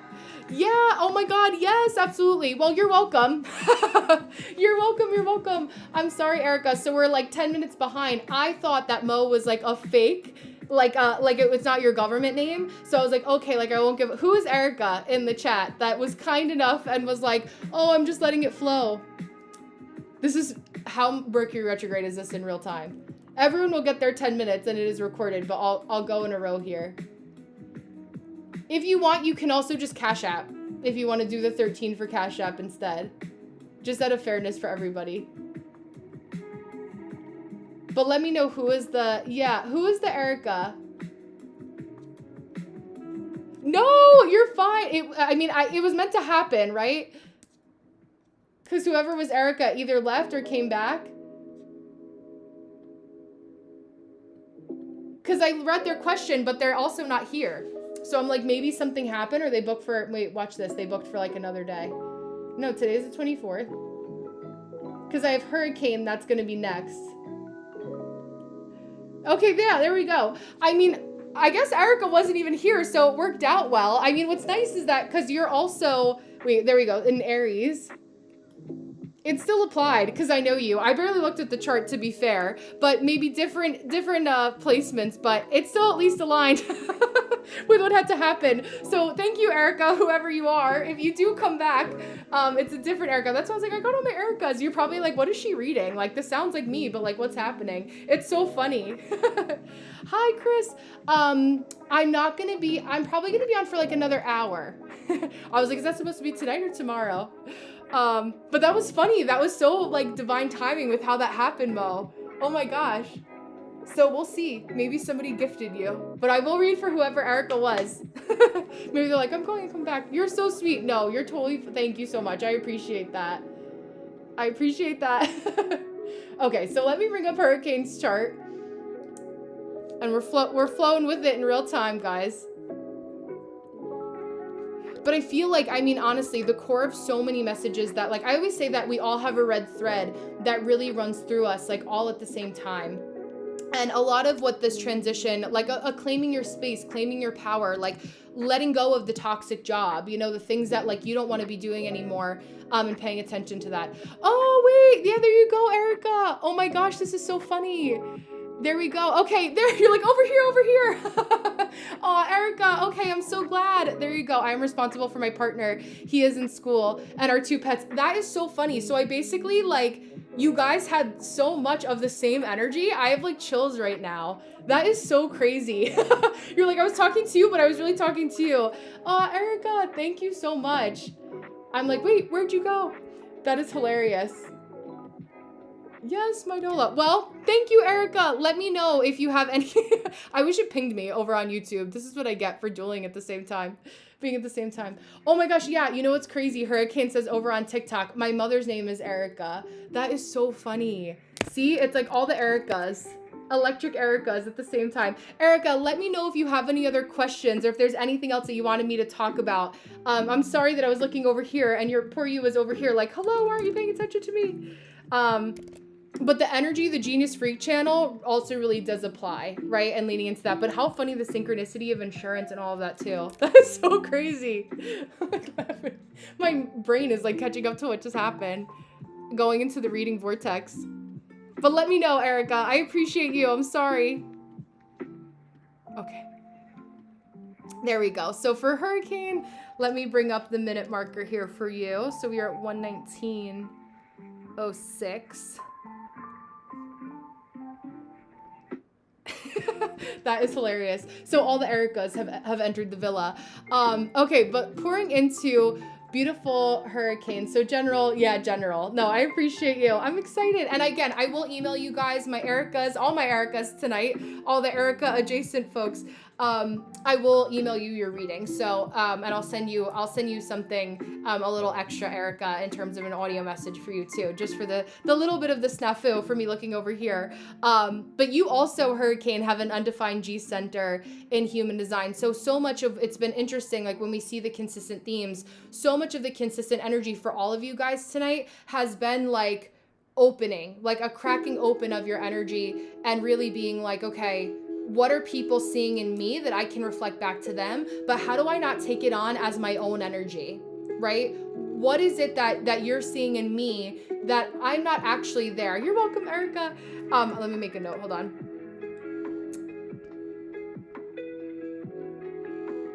I appreciate you. Thank you. But yeah, so when you're looking at your energy, Hurricane, and like, you know, again, being cracked open and kind of saying like, okay, how am I doing things differently? Our Mercury retrograde right now is in the same gate placement as your Leo Mars, because Mercury is in Leo, which is also retrograde on top of your Mars. So it's really, hi Sam, it's paying attention to your actions, speaking, like you don't want to just say that you're about it, you want to be about it right now, which I don't really strike you as somebody who isn't that way. Like I think is very prevalent in your energy, but it's like, where are there people that are kind of like, okay, almost like you get really excited about the thing and then you share it and then they, you know, maybe it's like the next thing. Yeah, exactly. It's like they yuck your yum. Like I feel like there's part of it where it's like they, also with Leo placements, like when people see you shining really brightly, they want to dim your shine. And they want to take that light away from you. And you may let them for a little bit, but it won't always be that way. It won't always feel that way. Especially because you are young, right? It's like I say our 20s, and I just read for somebody last night who was 22, so also in their early 20s. And they were like, I was telling them like our 20s are actually how literally, it's like and also like you have the channel of community. I know you're an old soul. So it's like, you're just waiting. This is me, story of my life from my early 20s until about like 27, 28. It was like my actual age, you know, I felt like I was, every year of my life was dog years, where it's like I live almost 10 years of life in 1 year, right? The energy of a Saturn being. And so, you know, basically with that kind of like channeling over, it's like your age in your body is just waiting to be caught up to your actual numerical age. But with Leo placements, right, it's like Leo risings, Leo suns, Leo Mars, Leo Mercury, always these people who are really looking to dull your shine. And happy belated birthday. Oh my gosh, I'm like not even paying attention to the obvious. Everyone, please wish Hurricane a happy birthday. But happy belated birthday. It's why, like, I told you this too as a Gate 56 personality, son. You're welcome. Sometimes I do that and I'm like, oh my God, did I type in the date? Like when somebody will book with me on their birthday, I'm like, or around their birthday, I'm like, did I just type in the date instead of like their actual birthday? So I double check my mini momentary panic. But again, like, especially like, it's okay to not feel like the people or the nuclear family that you grew up around, right? Like there's things, they're the way that you grew up that it's just going to be radically different. I actually have one of my friends that I had a colleague that I met through TikTok. I went down to, I don't know if you're in New Orleans, in the same city that you were born in, but I was down there for my fiance's work conference in March, and I ended up meeting up with Isabella, and her husband actually has the same channel, and he, like, I think he had like 8 siblings, or was one of 8. And, you know, it's just like when you have 8 siblings, it was like he got lost in the shuffle. You know, even with the most dedicated of parents, it's like we all, I mean, think of how needy I was as a kid and how many things I needed, and still didn't even get my needs met, right? And so when you kind of are lost in the shuffle, it's like really not feeling like people see you fully, and that can be really upsetting. It's like for people with your placements, it's like we always are like crying in the club a little bit on our birthday, and feeling that. And for him, right, like he ended up letting people support him. I don't at all, I love my parents and my family, but I'm nothing like them. No, it's so real, because you find your chosen family. I said this to you once before, but I'll say it again, and I would really lean into knowing that even though you want to believe that the people who see you have your best of intentions. And I also feel like growing up in NOLA, like you can have like a little bit of that, like just like you're smart about it, right? Like you can strategize a little bit more than the average person, or people who grow up in places where it's like, you know, you're not in a city. Like I'm from New Jersey, but like I grew up in close proximity, you know, 99% of my neighborhood, the people worked in the city and then commuted back and forth because we were of that, you know, suburb. And so it's that smart of like, I know I'm shaking your hand and you say that you're going to do this, but the thing doesn't really exist until it's done or the words are on paper. And so it's like being about it for yourself, but also holding people to that standard where like, you know, if you're letting people borrow money, just don't expect to see that shit. You know, like if you're letting somebody borrow something, don't let it be something that you actually are okay with giving away, just in case. And that's something that I wish somebody told me in my early 20s, you know, to kind of outsmart me of those lessons that I was supposed to learn, especially on your birthday, right? You're like, damn, like I help you guys with this all the time, you know, and you can even be bothered to help me, you know, so on and so forth. You know, when we're navigating our early 20s, it's like our 20s are like what our people make us feel like our teenage years were supposed to be, you know? And so, hi, Julian. My 30s are kind of what I feel like my 20s were supposed to be.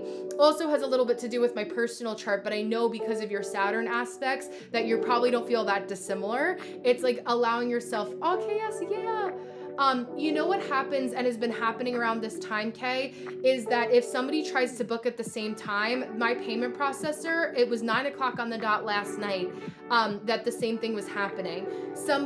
Two things happen. Somebody is trying to book at the same time as you, so it's bumping you out. Or if you run it once more right after and make sure you stay and count to like 3 long, like 1 Mississippi, 2 Mississippi, 3 Mississippi, before you go back to the main page or come back to the live, it'll go through.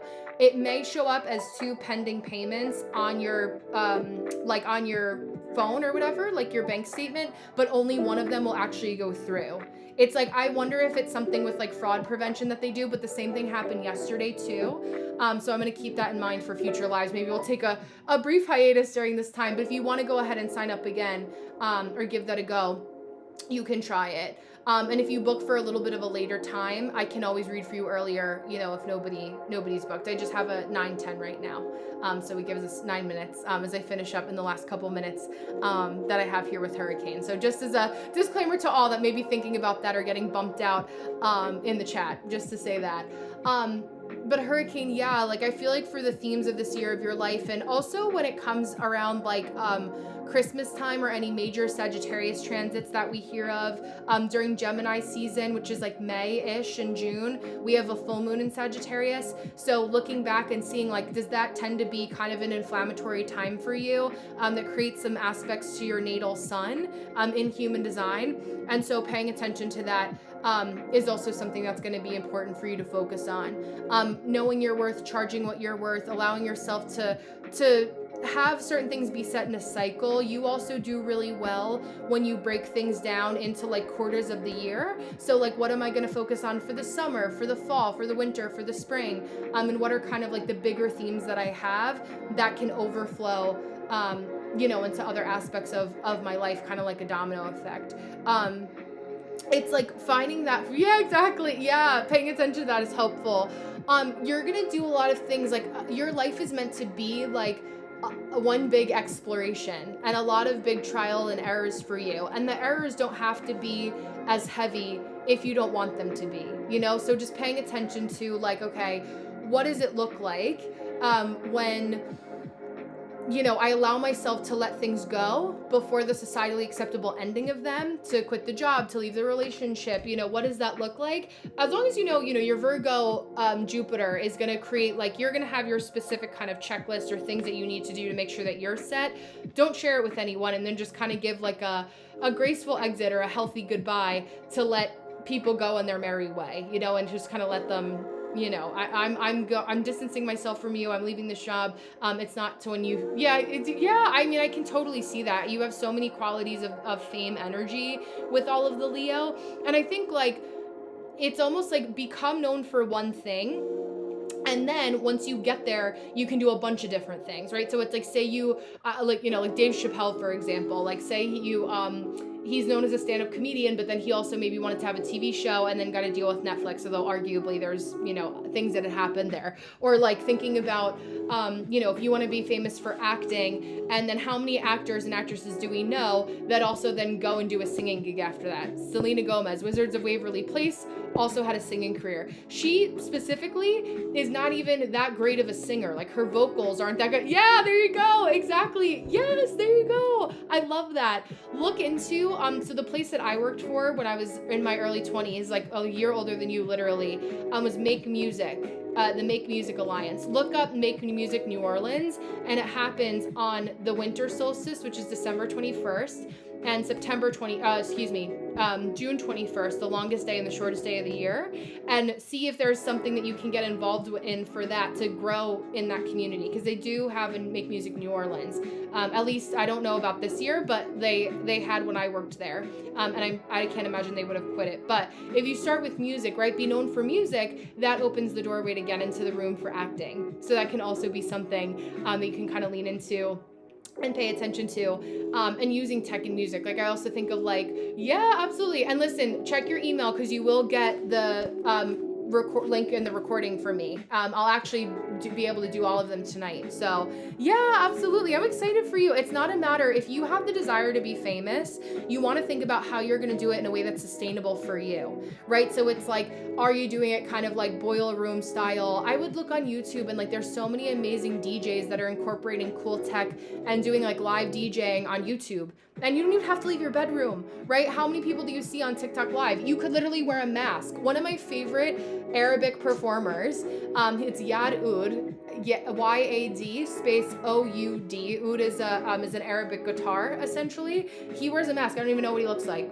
No idea what his face looks like. I know it's a guy. That's it, right? He's from the Middle East somewhere, and I love his music. He performs all the time, right? For all I know, hi Megan, he could be a famous actor too, and I have no idea, right? But it just gives you some ideas of like, if it's like, Daft Punk style. Carrie, I see you're booking too.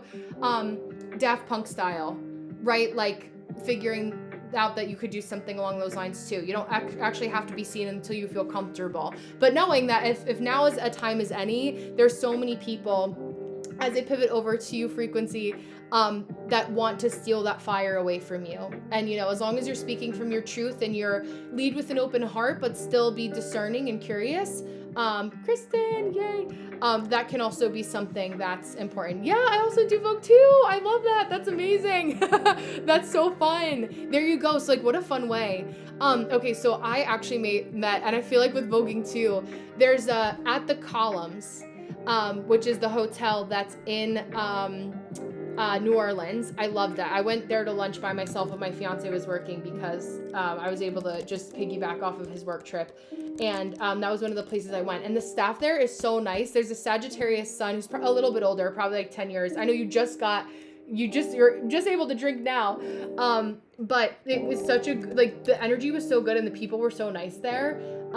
So I don't know, just as a kind of place to pay attention, where like there may be people that also can be in like the creative orbit if you're still in that area of the world. So, just connecting my people and peppered throughout the world here.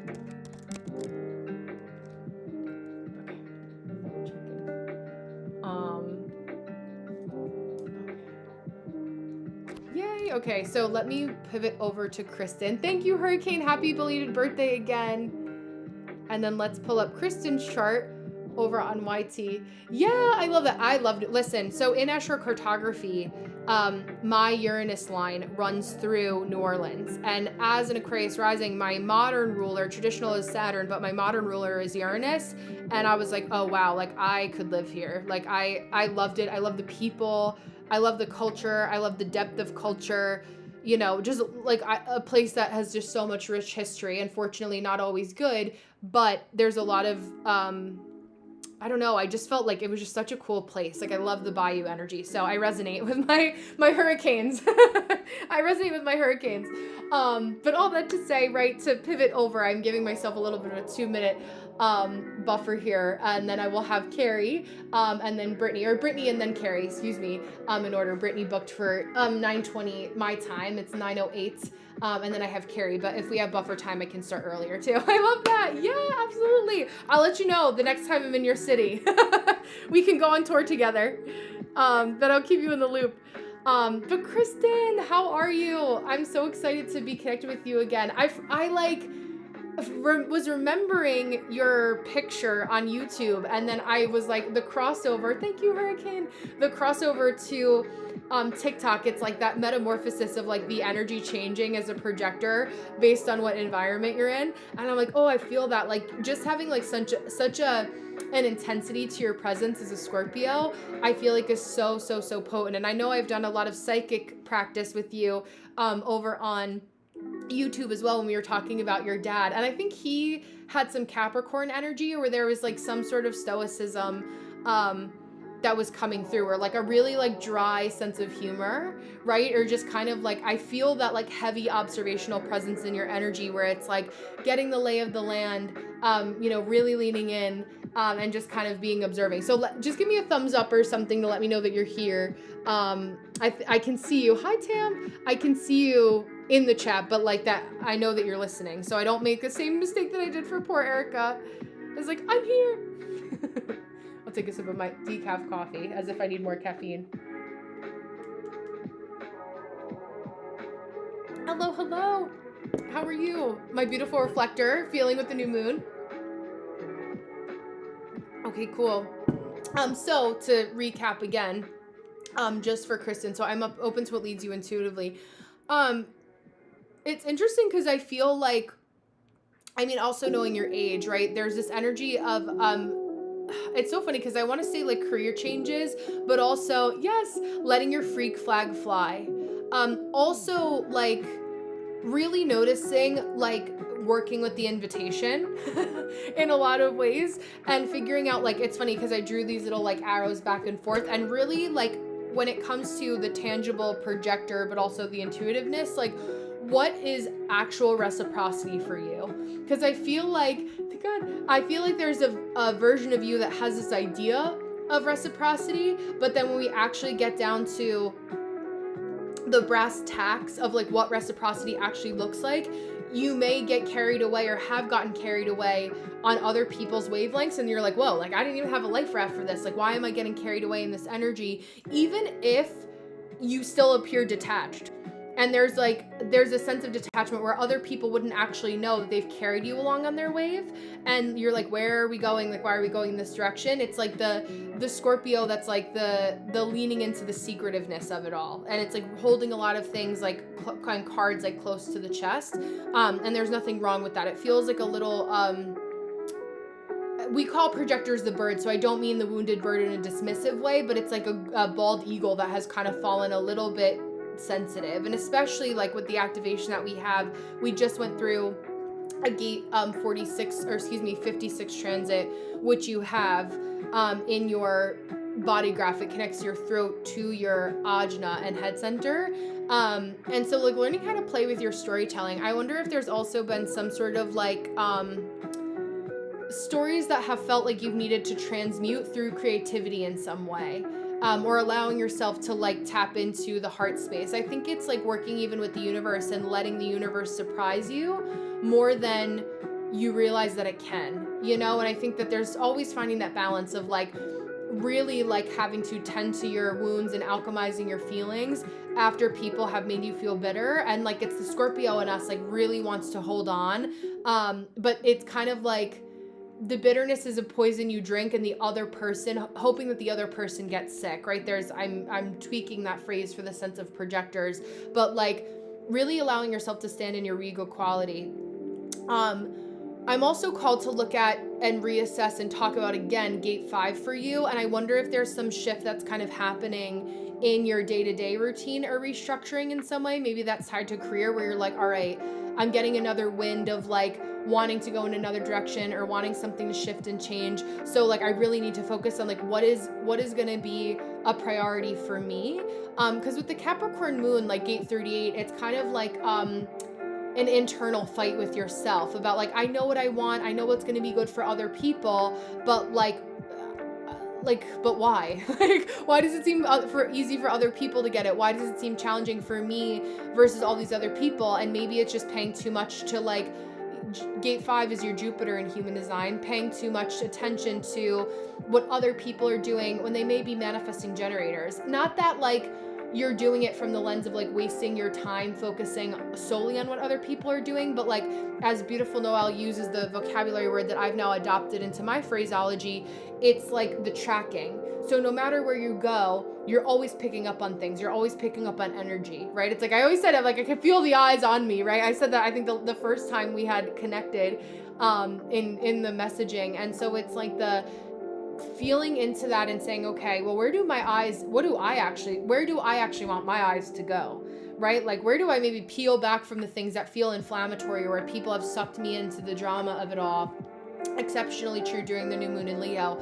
And how can I feel successful? What's going to help me create an energy of calling my power back? We also have an activation that's impending upon Uranus being on top of your north node. So gate of change, right? Gate 35 meeting gate 20, or just Uranus energy. You know, it's going to be going in that transit for a little bit of time now, almost a decade, where there's a lot of changes happening in the direction of where you're going to go or where you think you're going to be going. I don't know if you want me to read your incarnation cross to you, let me know so I can capture it on camera. If not, it's fine and I'll just keep going. But that's also kind of a direction, because from 38 to 42, we experience this energy of really living out the themes of our incarnation cross. And it can feel sometimes like the rug is being pulled out from underneath us a little bit, similar to a Saturn return. Also, Uranus opposition that you're in right now. Uranus in your chart is in Sagittarius, but Uranus right now is in Gemini, which sits opposite the zodiac. So your Uranus specifically is gate 9, gate of focus. We have opposing energy that's saying, hey, I know you want to focus on the future and what you think you're going to have and where you think you're going to be in 10 years from now, but let's look at the reality of what's actually happening in this moment. And even though you're a mental authority and you are allowed to use your brain power, it's like, what are you picking up on in your environment? Because you are so incredibly open. Even the somatics of what your body is telling you. You know, maybe you've been dropping things or feeling a little bit clumsy or tripping over yourself a little bit more than normal. And I want you, this is like a general spiritual tip, but I want you to pay attention to like, what are the things that you're thinking about, or what are the things that are taking you away from your own energy when you drop that thing, or when you see the gnat, or when you see the spider, or the things that kind of tell us that somebody's kind of tapping on the door to our energy and we didn't consent to it, you know, can be very potent. And it's funny because people feel like that a lot with you, but it's like, or the projection is there, but really it's because they're trying to do that to you. And what's not lost on me is that in your incarnation cross in human design, and your design date is August 11th, which is when, you know, roughly 88 days before we're born, and when we in human design believe that the soul implanted in your physical body. So it's like your soul's design chose your physical vessel. And so for you, it's gate 7, which is similar. It's exactly what Hurricane's Mars sign is, gate 7 in the 6th line, 4-6 profile, where it's the part of the channel of the alpha, the gate of the army leader. And so what's the 6th line? Let me read the little descriptor. The line of, oh, no, that's the gate 8. The administrator. So The power to communicate the frameworks of responsibility, to lead by example and being a role model, or the capacity of the self through its role to communicate responsibly. And the detrimented aspect, or what you're trying to fight against to look out for, is the bureaucrat who lusts for power, who eventually can destabilize the organization. The role of the self to seek power through the communication of responsibility. So it's like, you know that you're meant to be seen and recognized, but what way feels actually safe and comfortable for you? Yeah, I've been anticipating that Uranus North Node transit. Yes, you can read. You can read it. Urifing is good too. Okay, perfect. Yeah, I feel like it's just important to kind of give you like a little guidepost in the last couple minutes we have together here, before I pivot over into Brittany's reading, and it'll take us home. Radiant Cross of the Sphinx. I just want you, anything that feels like it's a little chaotic or like a little bit out of alignment, just kind of coming back to center with this can be really helpful for you. Radiant Cross of the Sphinx. Sally Field, Ethan Hawke, Maria Shriver, Marie Curie, and Emma Stone all have this incarnation cross. There you go, spiritual. Oh my God, yeah, I'm under the water is the understatement. So for freedom, direction is your purpose in life, whether you are finding a direction for yourself or showing the way for others.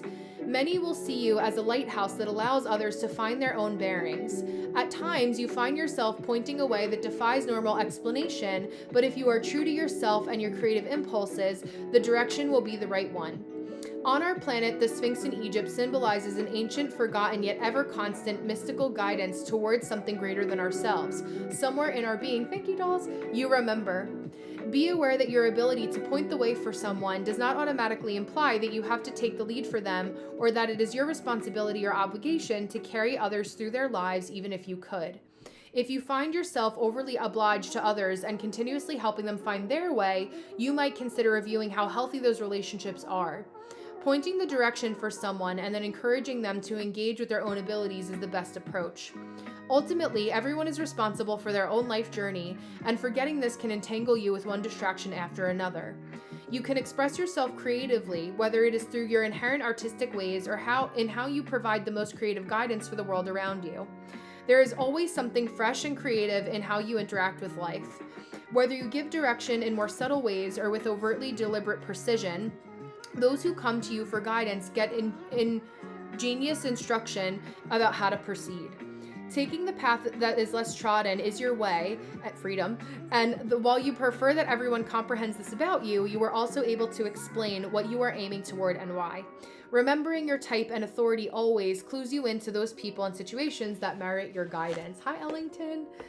So I will leave you with that to take us home. Just kind of a mic drop moment, and I think just kind of a helpful, I always say our incarnation crosses are kind of like a helpful North Star that teach us how to come back to center when things feel chaotic. It's like, what can you focus on?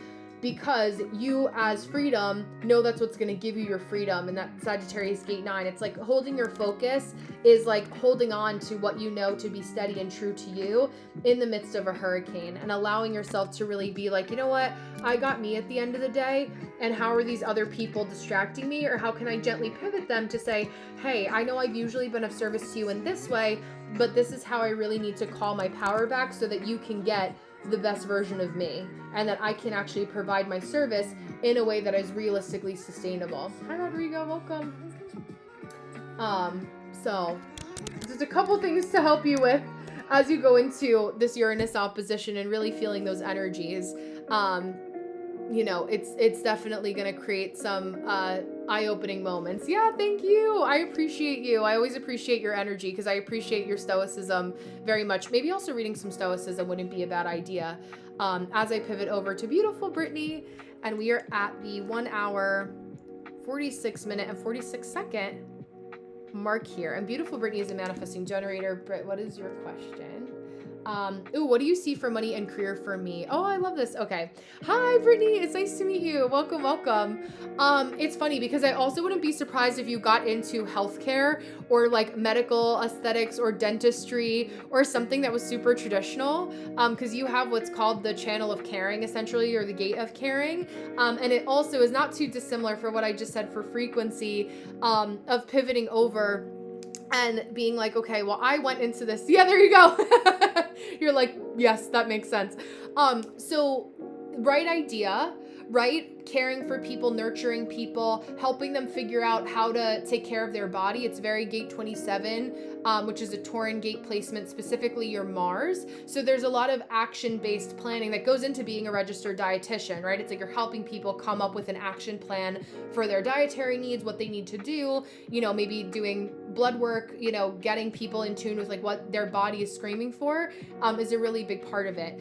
And so if you're feeling, as any manifesting generator does, a little burnt out, at this point in your career, it's like, okay, well, how do I take that need or that ability to care for people and turn it into something that feels like, dim that light a little bit, my eyes are burning, and make it into something that feels like it's more aligned with your planets and your transits, right? And the things that you have. Yeah, we're manifesting generators. Whenever we start to feel like the burnout is happening, we know we need to make a pivot. So just in asking the question, like, what do you see for a career? You're like, I know I need to switch it. I know I need to figure out something else. With your Taurus placements and also being an Aquarius, which are both fixed signs, for you, it's a slow and steady wins the race type pace.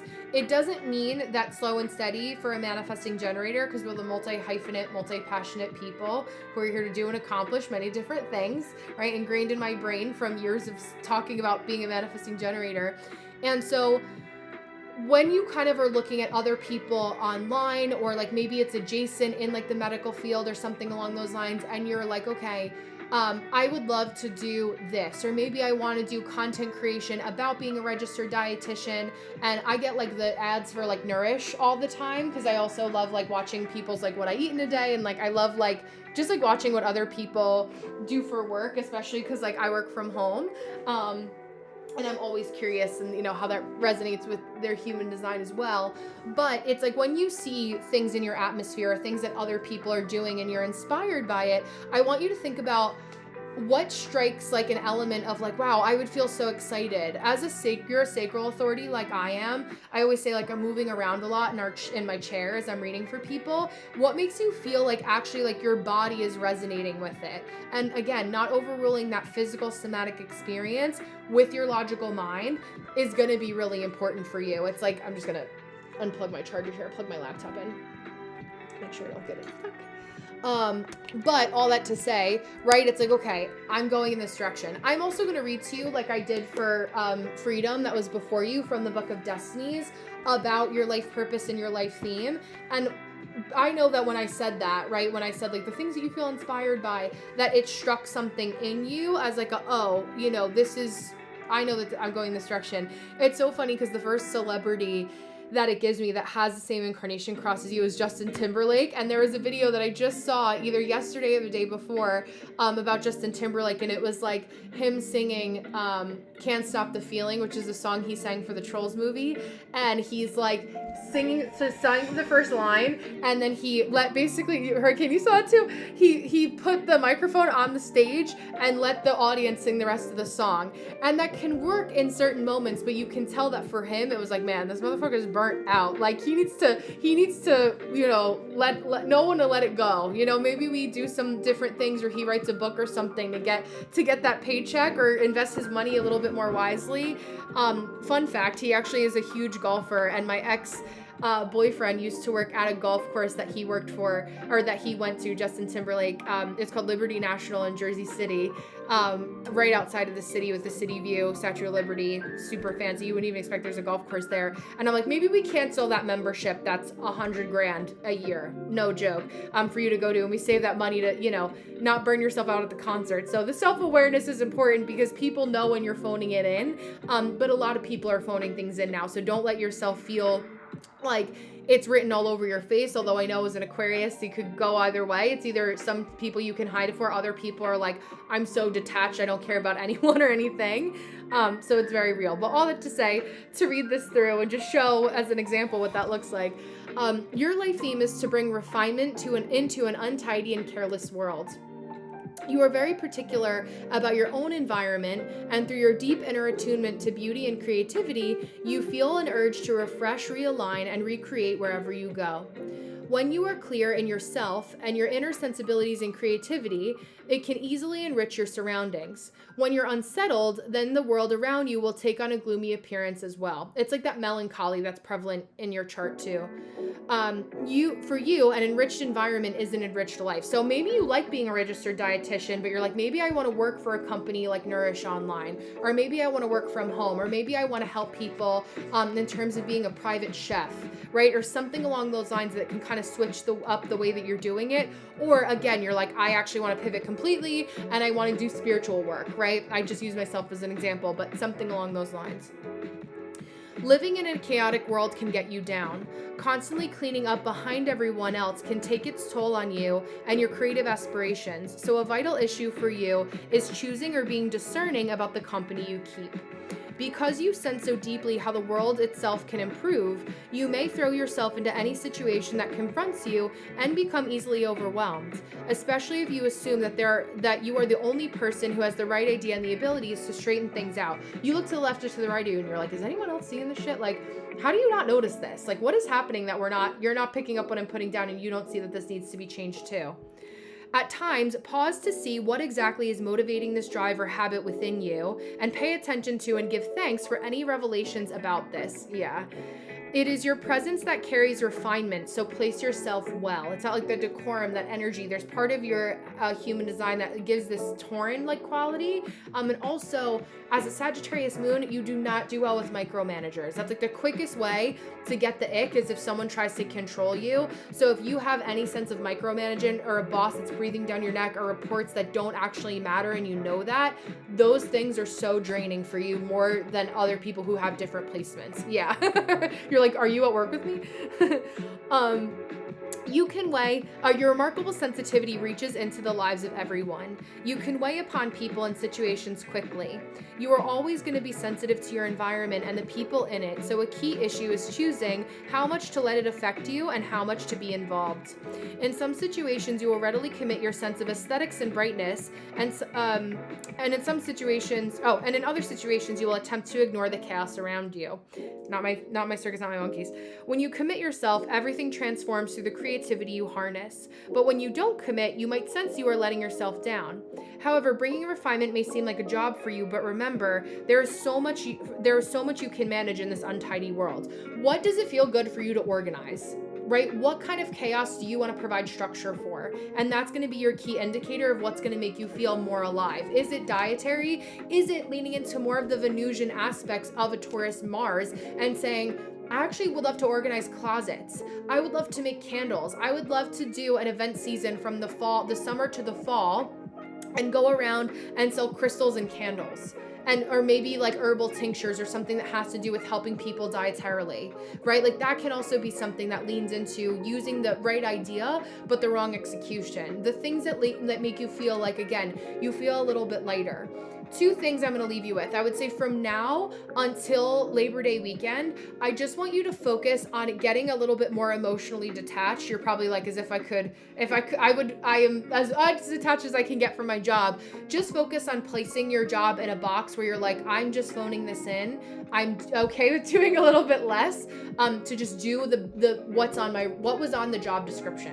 No more, no less, right? Allow yourself to be a little inconvenient and see where you'll be surprised how quickly the things that you went in to do to overcompensate for other people's slack really doesn't matter if it gets done, or it's not going to be, oh, Brittany will handle it. Brittany will take care of it. Brittany's got it. No, Brittany's got her, right? Brittany needs to get her. And you may already be at that point. So the second part I'll give you, right, not knowing exactly where you are, is to start from now until Labor Day, this season of life for you. Just focus on really paying attention to thinking about what are other things that you're responding to in our generator, manifesting generator, and generator environment. We respond to things in our environment that make you feel more excited about life again, that give you a breath of life, that make you feel empowered and inspired. And then start to think critically about watching how other people are making money doing the same thing, right? And then for the fall, your plan of attack can be, well, how can I start to pivot in that direction and do the next thing that I need to do? You as a manifesting generator can find a way to do it if it's not something that's like, I want to be a surgeon, right? Or something that's like you literally need like anatomy and physiology for, something along those lines. You probably already have that as a registered dietitian or some capacity. But if you don't want to go back to school and don't want to spend the time, if that's not your path, I want you to think about being really creative and thinking logically about making money doing what you love. Hi, Bethany, welcome. And just go from there. Allow yourself to play, allow yourself to explore, but just give yourself this month to detach, if you can, as much as you can from your job, right? Worst case scenario, if you get fired, you can file for unemployment, right? That's also a way that, when I was making my energy of the day video the other day, and I said, should you be messy? Sometimes messy ends up working out for us. You know what I mean? So like focus on that, focus on what you're responding to that brings you joy. And I will leave you with that. I will again email you the recording so that you have your recording to listen back to again and again. And there's always some nuggets that I feel like I channel throughout that are always going to be, everything that I read for is nothing in your human design that's going to change. So you can, absolutely. So that way, when you listen back 5, 10, 20 years from now, we hear something different because we go through life, we get more experiences, and then we move forward. It's like a really beautiful part of life in that way, where in our human design, it doesn't always change in some way, shape, or form. Let me just bring this up. And then Carrie will be taking us home.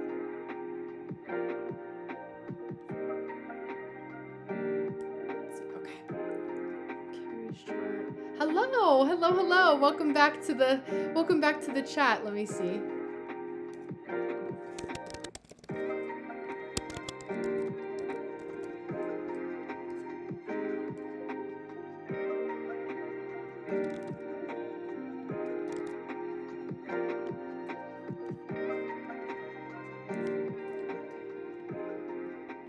I love the angel number birth time. I actually had a friend, Carrie, that has the same birthday as you. That's so funny. Also an Aquarius rising like me, although you may not be an Aquarius rising, but we'll see some similarities. I feel like the pause I've taken has been too long. Well, especially like with your energy, you're like, oh, like this is feeling a little bit depleting. I will say that if you are experiencing, I have a beautiful woman named Phyllis who every 3 weeks, like clockwork, we get our nails done together. And I met her at the salon. Like we follow each other on Instagram. But she has beautiful white gray hair, and I love it so much. I always tell her, I hope that, when I get to the age where my hair is, I'm turning gray, that I have beautiful white hair like you. And she's experiencing a lot of ageism in the application process. Because your question, all that to say, right, to start from the top here. Let me go. We basically start at 159. Is that help, losing confidence. I'm in a job search and I always feel like I need a partner. Becoming self-employed is so hard to find my focus. I understand. The ageism is so real. People that are like, Phyllis was literally in her 7th interview and she got hire, or someone else, she was the last of 2, and they ended up hiring somebody because they said because it was project management experience, but they did pretty much let it slip and say that it was because of age or like an age thing, which is crazy. But I just want to say that if you're experiencing that at all, don't feel like you're gaslighting yourself and being like, is this actually happening? Your human design body graph, I don't know how much you've seen of it. I'm gonna show it here for a second before I pivot my phone back, so that I can chat with you guys face to face. But you're so open. However, for you, right, you do have that ego-defined, ego heart motivation center that allows you to work on self-employment, right? I have this also. You're like, I'm empty. You're like, I feel empty. So you're a projector, right? You only make up 20% of the population. Yeah, exactly. I'm empty, but I'm always right. Exactly. You know what's going to help us, right? So it's so hard because you have so much gifts and knowledge and things that you can share with other people, but it can feel so frustrating that it's falling on deaf ears all the time, because it's you have to figure out a way that you can get people to listen to you without it feeling like you're giving them unsolicited advice. And for you, what's really interesting, right? The only channel that you have, which is what makes you an emotional projector, is the channel of community. So finding a community that you lead and guide, that sees and recognizes that you have what they need help in, is so important. It's funny because like I think like when you talk about like becoming self-employed is so hard to find my focus, when you think about the type of questions that you hear people basically ask, like they're struggling with, and you want to give them advice about those things, what are the common themes? Is it like like Gate 46 is very somatic. I will say this too, going to in-person job fairs as a Gate 46 person, working through an employment agency, even if they take a little bit of your pay, as a projector, your strategy is to wait for the invitation. So if your strategy is to wait for the invitation, you literally, like, they are doing the work for you to get you invited to do the thing. It's like, I always say that for my projectors, I'm going to send you another YouTube video of mine that's a free projector tutorial to help carry you through a little bit more. Hi, Jess. Happy Leo season. Not happy belated birthday yet. Leo rising, right? I'm just finishing reading for Carrie here, who's carrying us home, also a projector. But that, Carrie, can also be an idea. Maybe it's something, yes, happy Leo new moon. Maybe it's something, Carrie, that you also can, apply for, an employment agency, or have them help you to place you in a place that feels aligned, right? Let them do the work for you. It's in their best interest, and that's what companies hire employment agencies for, to get seats filled, blah, blah, blah. That can really be helpful for you as a projector. While that's happening, so you're not stressed out about where your money is going to come from, right?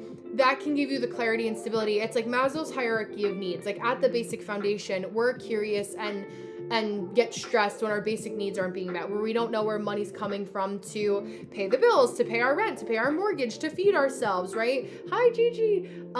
If you have to in moments like these, like tap into government programs that like you pay into and have paid into, when you were employed. Like there's no shame in the game of using those, what you have to use to get by. Also, with that being said, there's a lot of people in positions of authority that will like to keep you small. So it's like a weird double-edged sword, where it's like people who can sense that they have, nearing the end of unemployment benefits. Yeah, so you're like, okay, I can see that. There you go. I don't see. Okay, there we go. So basically, when you're leaning into figuring out how to use that, be of service of your employment benefits, or switch the energy to be able to move forward in a way that feels more aligned, and working on self-employment, it's just start by being known for one thing, or going in person can be a thing that's helpful for you. My cat's chasing a bug around the room. I was like making sure he isn't gonna knock all my stuff over, my candles on the desk here. Yeah, exactly. And that's where, like, when you feel the urge to word vomit and give them an idea, it's the right idea to share the idea, because that's what you deserve to get recognized for, but not the right execution. And it's inserting yourself basically doing labor for free. So you want to make sure you get compensated for it. How can you turn it into, breaking that one concept down into 6 pieces of content and sharing that online or social media? With Gate 46 as well, like, I wonder if there's any type of like way for self-employment for you to work in person. Do you have, because you're closing us home, so I don't have anyone that's right after you, I'm just going to close my sliding glass door. Drop in the comment like what you want to be self-employed in, just so I know, and then I know and can come up with a little bit of a strategy for you.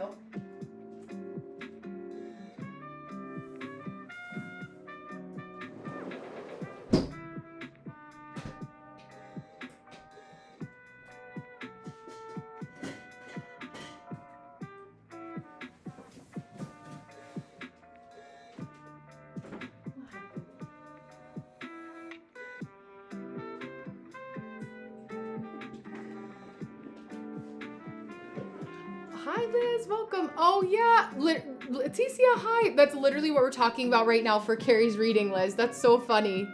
I love that. Hello. And strategizing. Yeah, I always seem to be coaching others, but I don't have credentials. Your energy and your experience are the credentials in and of itself. I'm gonna play devil's advocate for you for this right here. Did you ask me if I was certified in human design before you booked a reading with me? You didn't, right? It wasn't something that you poked around about, as far as I know, right? Exactly. It's in my aura and my energy that it's clear that I know what I'm talking about, right? From the way that you observe, and this is also a generational thing, right? Like with the way that you grew up in the society that you grew up in when we were getting all of our degrees. Yes, travel blogger. I love that. I love that. I love that. Start small. Local neighborhoods, right? Local places that you like to eat, right? That's how you start. But Carrie, just to finish up with your reading in the few minutes that we have left together, right? It's like, okay, your energy speaks for itself. If you can create a good structured framework, I'm a 1-3, and as are you, right? So it's like that structured framework that you can give people to help refine their process and to lead them and to guide them. That's a really beautiful way for you to just acknowledge in yourself that it exists. Your incarnation cross is literally the right angle cross of planning. So it's perfect for you to be like, okay, well, how can I create planning and structure for my people? The core of this, and I'll read to you, I'll close out with the Book of Destinies, is literally that you prefer like handshake bargains over things being written down. And that's where like the contracts, the outlines, like for me, when I'm moving like larger amounts of money for my business, when it comes to my mentorship, every single person signs a DocuSign agreement. That's the CYA. That's the nice way to say cover your ass form. That's like, this is what we're agreeing upon. You've now clicked on 5 different locations where you confirm that you understand that this is non-refundable, right? Because in the coaching space, in the wellness space, there are a lot of people, especially with that gate 18, that, and being a projector, right? It's like people use you until they want to turn on you, and so you just want to be cautiously optimistic, right? Discerning in that approach where you're like, okay, I have legs to stand on. Also, I do most of my business online. Every single thing that I do is recorded because I have a track record of the work that I've done, right? So that's also something important, things to consider, right? And what is it that you're creating structure? What is it that you want to teach people? What's Carrie's coaching program that you're coaching people on? And just start with one thing, like again, as a micro version of the people or the things that you wish, the places you wish you could tell people to go eat, or the places that you wish you could help people on. When you kind of really look at the world and you think of a micro human and what they're going through, and a micro one person example, I say it's like a frequency, if you will, or you're so focused on this one that you don't realize it's a larger thing that many different people are facing. And that's how you can start to get that recognition. Yeah, well, I think too, hi, Steph. I think too, like when you say I've lost touch with the organization, it's because, especially your Virgo South Node, it's been pushed out so much because you've lost anything that's given you structure without having the 9-to-5 or the job that was giving you the structure to say, oh, this is how I can create the framework. Using that to your benefit, right? Is like, okay, what is going to make you feel, project your buzzword, successful for how I navigate my day? And this is what I always say, like, if you make it, they will come, right? Your people will come. It is so much too about the quality of the people that you're connecting with. Steph is a beautiful non-sacral manifestor, can see this too. And Liz, I'm sure you feel this too. Like the quality of the people that become the quantity over time. I was literally talking about somebody that I know in real life that capitalized on the manifestation buzz that was happening in 2021. And I knew this person on TikTok. I had them blocked because they annoyed me. And then I met this person in person to the new place that I moved to because I realized that they live close to me. And I was like, okay, now that I see the human design, because I did a human design circle, I understand.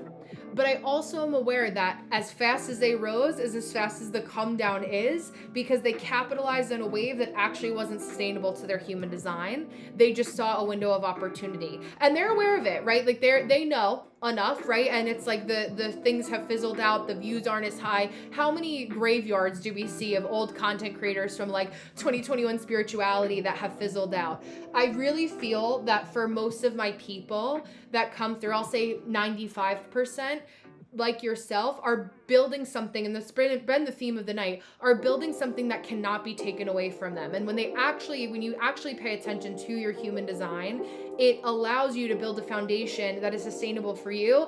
Literally the signs of differentiation that no one can take it away from you, right? So all that being said, I'm going to close this out with reading to you about your incarnation cross from the Book of Destinies to give you your North Star here in a way that's going to be helpful. Michael Jackson, Lily Tomlin, Cameron Diaz, and Richard Gere all have the same incarnation cross. Right angle cross of planning 3, to be specific. 3 has come up a lot for you. Your life theme always involves making plans for the security and future well-being of the family or community. Considering those closest to you, whether lovers, relatives, clients, faithful friends, business associates, or community members, is perhaps the most important feature in your life. Your greatest source of satisfaction comes from bringing your skills and attention to detail into what your family, your community, does and how it flourishes. One of your gifts is being aware of the needs of those who are most important to you, as well as being able to plan how these people can improve their life situations through interacting with the world at large.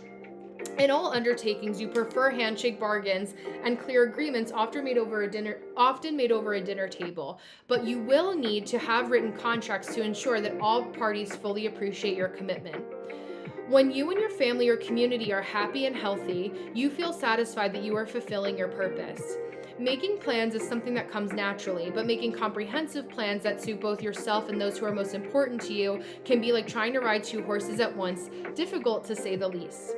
Life can become a balancing act that leaves you frustrated or constantly split between 2 alternatives.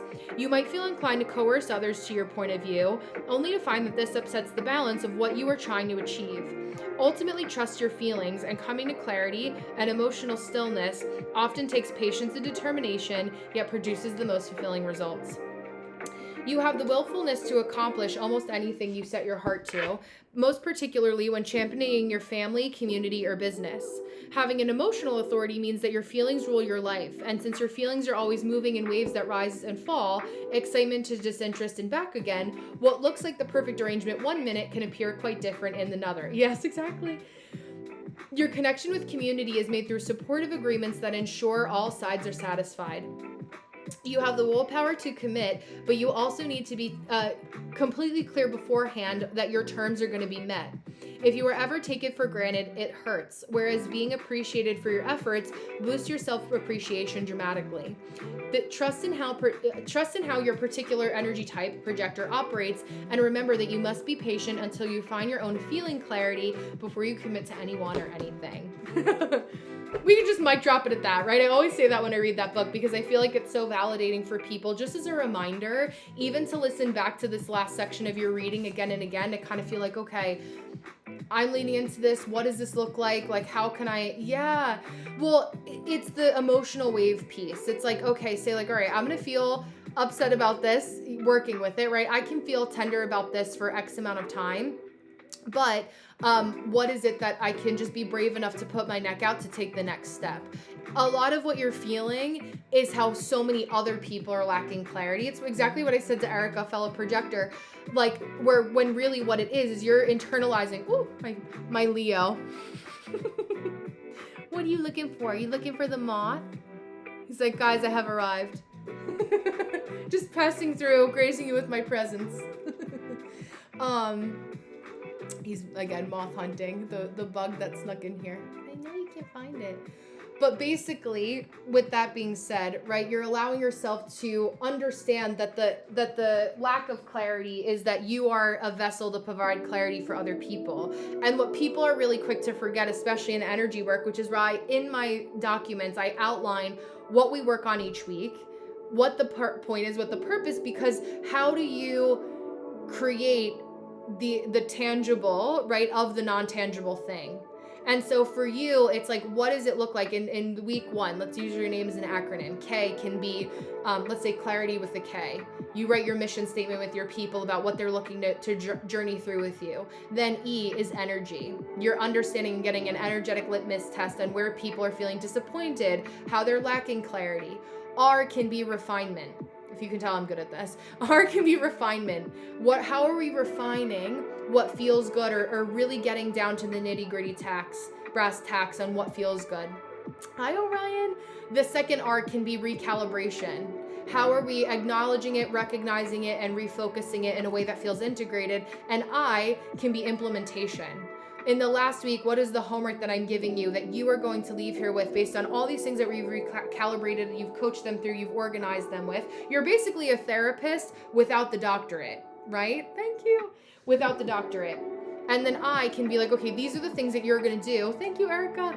I cannot be your legs in this relationship, but you wouldn't have gotten here without my energetic holding of the container to get your shit organized, right? And see how it's a way that you've made the non-tangible or the lack of clarity in other people, but also in yourself, you've put it into a framework. I love alliteration, human design hotline. I do human design happy hours in person, non-alcoholic, right? Like there's different things that like you can create that structure around for yourself, but that's where you don't want to overthink with too much of the Virgo energy. You want to lean into more of the Leo energy that is kind of flavored by your August birthday. Even though you're a Virgo, right, there's Leo energy that creates a little bit of that for you, and also a little bit of that shared gate 56 Cancer and Leo for you too.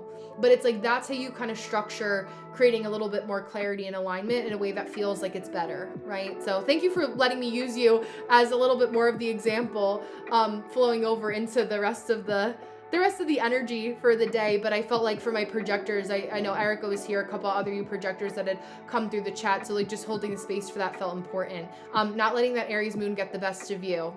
My Aries moon folks that have also entered the chat, right? Like it's that impulsivity that can really get down into the weeds, especially for you, Carrie, where you have gate 17, the gate of opinions.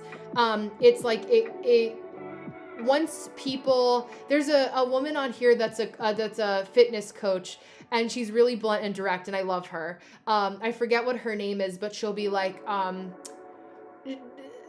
she'll say, somebody will write a comment on her live and she'd be like, well, nobody runs in your family, so like, what do you expect? Or like, she's saying it mean, but like, she's just like telling the truth like it is. So like, when you're leaning into that energy, right, with the gate of opinions as a projector, just make sure it's when people have seen you and really consented to your energy and are like, okay, I'm cracking open the door so that I can let Carrie read me to filth. But like, they have to recognize that it's comfortable for you to read them to filth as a coach. And, you know, depending and looking into for yourself, it's like how down in the dirt do you want to get with them? And coaching could also be like, you know, yeah, great gut instinct and definitely can be impetus. Yeah, for sure.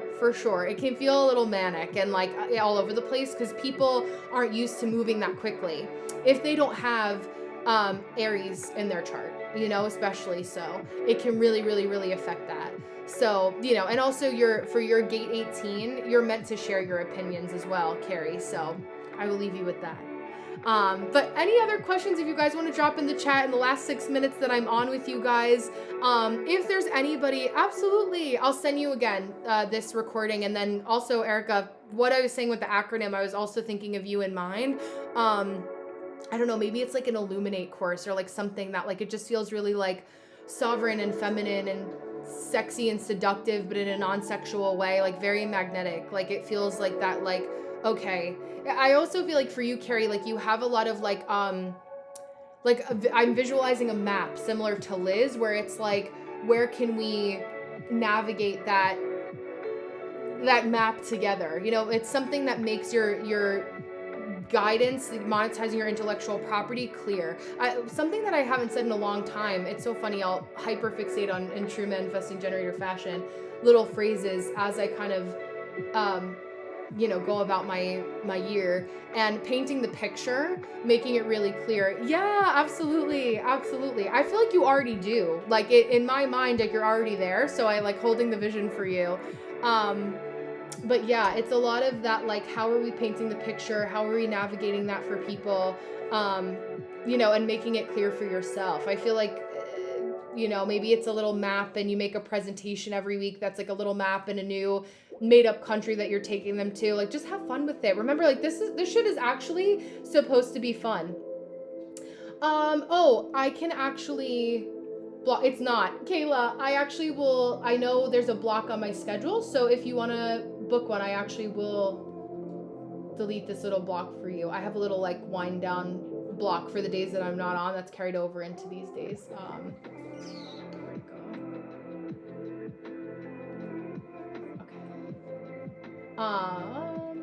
Book for, because it might bump you out, Kayla. Yeah, absolutely. It might bump you out because I have a 3-minute buffer. Book for 10:10 Eastern Standard Time, but I'll read you at 10 p.m. It's 10 p.m. my time, which I'm assuming it's also 9:56 your time. So just book for 10:10 in case it gets a little wonky, because Mercury retrograde has proven itself to be true in real time.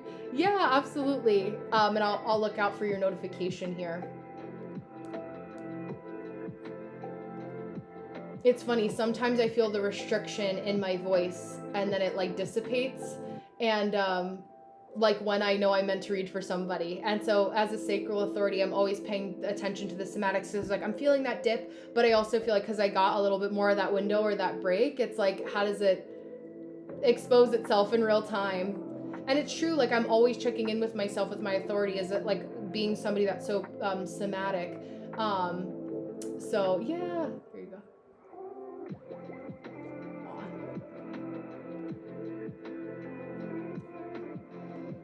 Erica, if you're still here, I got your email. Thank you.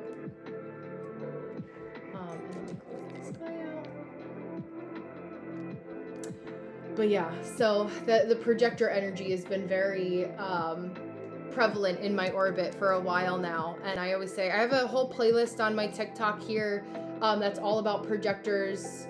So if you guys want to binge that, you can too. Like, I give resources where I'm like, anything that you can't just read in a book. Like, if you can read it in a book, like, yeah, it would make my life easier if I regurgitated those facts. But I'm like, what's the point in listening to me? And as a mentor and a guide, like, I am always thinking, like, this is cool, but why should people care? Like, why should you care about it, right? There was a guy that I saw earlier today that is like, helps just any content creator. It doesn't matter what niche you're in. And he said, instead of like when you get disappointed that more people, thank you, Orion, aren't clapping for you, right? Speaking of cheers, aren't clapping for you. Instead of blaming the audience on why they're not clapping loud enough, or seeing that they're staring at you looking confused, how can you focus on making your performance better? Where is your message getting lost? Because if you have that confidence where you know that you have something to share, what is it that's getting lost in the sauce and the messaging that isn't clear, right? And there's a gap between that. I think when we think so far into the future, which can be really like common for projectors, that's where you can start to lose the somatic, because you have to remember that like 70% of the population are generators and manifesting generators. So you're marketing towards people who are just really making it really easy to say yes to you. You only have their attention span for a window of time, especially for me. Hi, Noelle. Like, as somebody who is like, a manifesting generator, Aries in my third house, Aries activation, right now, and just being really aware of like, things moving really quickly. I only have a certain attention span where if somebody doesn't have a really good hook or something that I see that's like in their energy, I'm scrolling to the next thing. The second I hear, I don't know who needs to hear this, I don't need to hear it, I'm leaving, right? I don't want to be there. I don't need to hear it. I'm gone.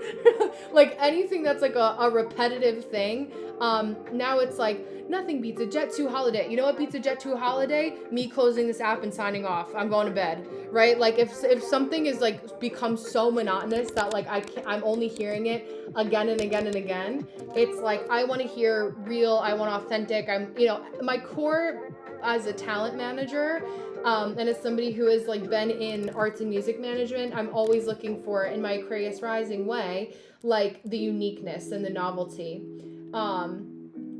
It's important. Okay, there we go. Oh my gosh, I love, Kayla, your, astrology relating, okay, related to birth, yeah, or related to relationships, romance, or work. Okay, perfect. Let me bring up your natal chart here. I'll bring up your human design and your natal chart as well, because this will be kind of like twofold, especially if you're a non-sacral.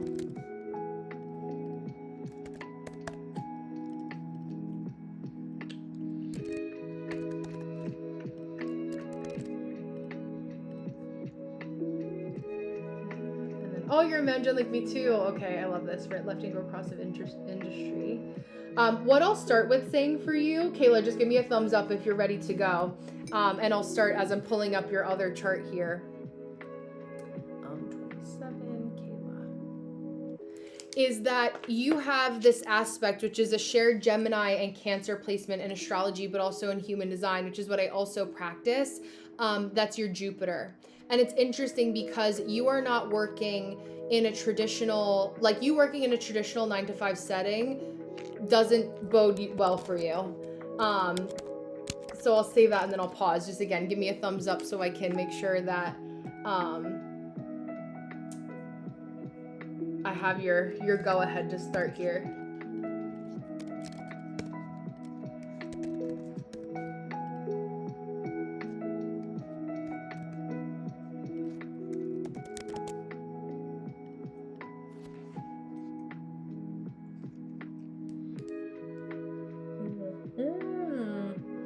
Wow, a lot of 12th house stuff being activated for you right now. 12th house Scorpio in Placidus too. Let me just make sure.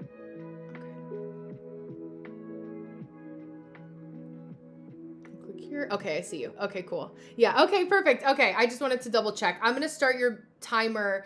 I'm going to send it like a minute early because I know what I just said was also important. But in your natal chart, right, I use Placidus, which means that whole sign is when your first house locks your rising sign into the first house. So your entirety of your first house would be Scorpio, second house Sag, so on and so forth. I use Placidus because Aquarius placements, Aquarius sun, we really like to look at nuance, especially a 29-degree Aquarius sun. It's like really knowing that you need to learn all of the energy that is potent within that before you go on to the next lifetime. We currently have a transit where our Black Moon Lilith collectively is also in Scorpio. And your Scorpio, it's like your first house and your 12th house is divided perfectly in Scorpio. Black Moon Lilith in the 12th house, which is giving you this energy of like really having to go deep with like subconscious beliefs again. And I know as a Sagittarius rising, you're like, I'm trying to escape, or Sagittarius moon, excuse me. You're like, I don't want to do like the heavy. Like, I can we just like get past this already? Like, I'm bored with like anything that's about shadow work or like limiting beliefs. Like that sounds like some like cliche Glennon Doyle, Mel Robbins, like bullshit. But there really is like a level of kind of like, okay, but what are the lessons that I haven't outsmarted just yet at this point? And you're usually really good at them, but I feel like when we have this activation, especially because Pluto's there, hi Dottie, Pluto's there for you, it's like a chronic illness, a chronic like thing that you have to do of keeping like recycling. And I can also imagine that there's part of it where it's like when I see aspects of human design as well, it's like people liking to keep you small, or there's something about drama that like almost moonlighting as Leo placements where it's like people like to keep you small in a place because like almost using your age against you. Like so much of gate 18, the fear of authority or authority figures beating down on you has come up. And like in work, when it comes to work or anything along those lines, or even in romance, like the wrong people being kind of like aggressive. And even if they're not like physically aggressive in any way, shape, or form, like there's just something about like it feels a little antagonistic, you know, or maybe they're overusing like your femininity or like seductiveness, and that can be kind of a projection that they put onto you, you know, or something that they try to fight. In human design, and an element that's also reflected in your Scorpio qualities, but also your 29-degree sun, it is in the 3rd house. Well, for you, actually, it's in the 4th house. Yeah, 29 degrees, yeah. I'm just like looking at the stelliums here. Especially feminine energy. Like I would feel like there's all like I wouldn't tell any feminine energy in your life right now. It feels like there's probably even a lot, which is common for a lot of people with these transits, but also like your friendships, female friendships, feminine energies in your life, whether it's at work or like telling your close people that you thought you've been friends with for 10 years and all of a sudden you're like, wait a second, like why am I telling you this and I'm getting like the ick that I'm telling you? And it just makes you, it proves to you that like being sheltered and being behind, thank you Orion, being behind the curtain, oh Rosa, being behind the curtain is better. You're meant to be a little bit more secluded and not share everything with everyone at all times. You also have Chiron in Cancer in the 8th house, so it's like also leads me to believe that like, yeah, like so much of that feels so potent for you. I'm of the varietal. Oh, I love that. Hola. I love that. Oh, it blocked your thumbs up. That's why I couldn't see it. I was like, where did it go? And it didn't tell me that it, sometimes I can see that it filtered, but whatever. I would find ways that like you can also kind of figure out working the system or like finding other jobs that like can be side hustles that actually pull in a lot of money, because you do have a lot of your 12th house that is in Capricorn that is shared with Sagittarius, or your second house, excuse me, that also brings a lot of luck to whatever you do entrepreneurially speaking. So even if it takes a little bit of time, like say you wanted to be I don't know, a streamer, for example. Hi, Renan, welcome. And you wanted to stream on Twitch. Maybe that idea was right, but the execution, say hello, there you go. The execution was wrong, right? Or it wasn't the right path, right? It had to go in a different direction for you. Also with Uranus there, because as 90 to 94 babies, I have both my Uranus and my Neptune and Capricorn as well. It's a generational placement because it's the outer placements, right? Forgive me if I'm repeating things that you may already know, but I just like to tell people where it's coming from. The teacher in me likes that, so you know what you can do for homework too, or things you can also look up with your Mars. Hi, Bobby. That can also pull in an energy of like, slow and steady winning the race. And so if you haven't found love, or if there are people that like, you want in your life, or you want to find love with or connected. Hi, Rebecca, welcome. Hi, Bobby. It can take you a little bit longer to find it than the average person, because again, it's that slow and steady wins the race type pace for you. It's probably in gate 61. Oh, gate 38, gate of the fighter. Yeah, teaching us how to use our energy to know what to fight for is also going to be a big thing for you. You're also super judgmental, but that doesn't have to be a bad thing. Just making sure, hi Natasha, that you are getting paid for that judgments. Yeah, I know. Everyone's on one. My projectors are feeling it for sure. But also for you, Kayla, like the authority figures feeling oppressive to you, knowing when you're kind of like choosing your battles for what to fight for. When it comes to work, as manifesting generators in human design, or your energy in general, we're the multi-hyphenate, multi-passionate people who are here to do and accomplish many different things. We have many different jobs that we do over our lifetime, right? We always get the ick or the itch. It's like, how people say in relationships, there's like the 7-year ick or a 7-year itch or whatever. I think it's itch, and ick is what we've applied to, in current times. For you, it could be like 8 weeks in a job, right? So it's like when you start to feel, two buzzwords I'll give you, frustration, that's your key indicator. Even anger or like rage, where you're like, get off my back, like I cannot take it anymore, I'm going to explode. Mars is a traditional ruler of Scorpio. It's fiery. People forget that it's not just all Pluto. What is happening with Mars, right?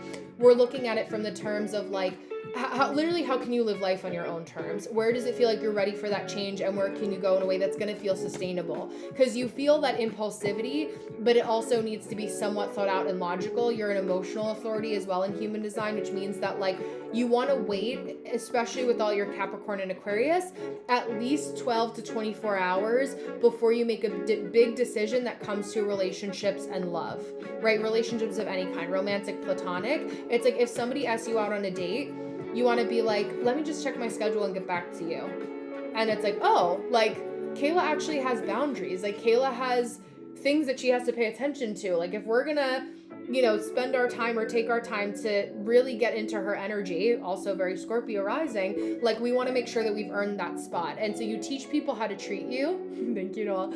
Teach people how to treat you when you lean into that emotional wave and following that emotional wave and giving yourself a little bit of time. Not riding a high or a low is going to be really, really, really important for you. Where do you see yourself and meet yourself in the middle? Because you do your best where you're at a calm, cool, and collected place, and you've reached a place of like equilibrium where you're like, I feel satisfied. I don't feel inflamed. I don't feel, bogged down and detached. It's really leaning into that is paying attention to how you feel best. There was something else I was going to say to you based on... Oh, you and I both have an Aquarius Mercury. you are very aware of what other people want and need. It doesn't mean that you have to be the one to enable them. This is also very Chiron and Cancer. You have to be the one to enable them in the relationship. You can identify the need, but if you're gonna bring them to it, it's this energy with Aquarius placements and also a lot of Capricorn, because it's the disciplinarian of like leading people to it, but seeing them through it.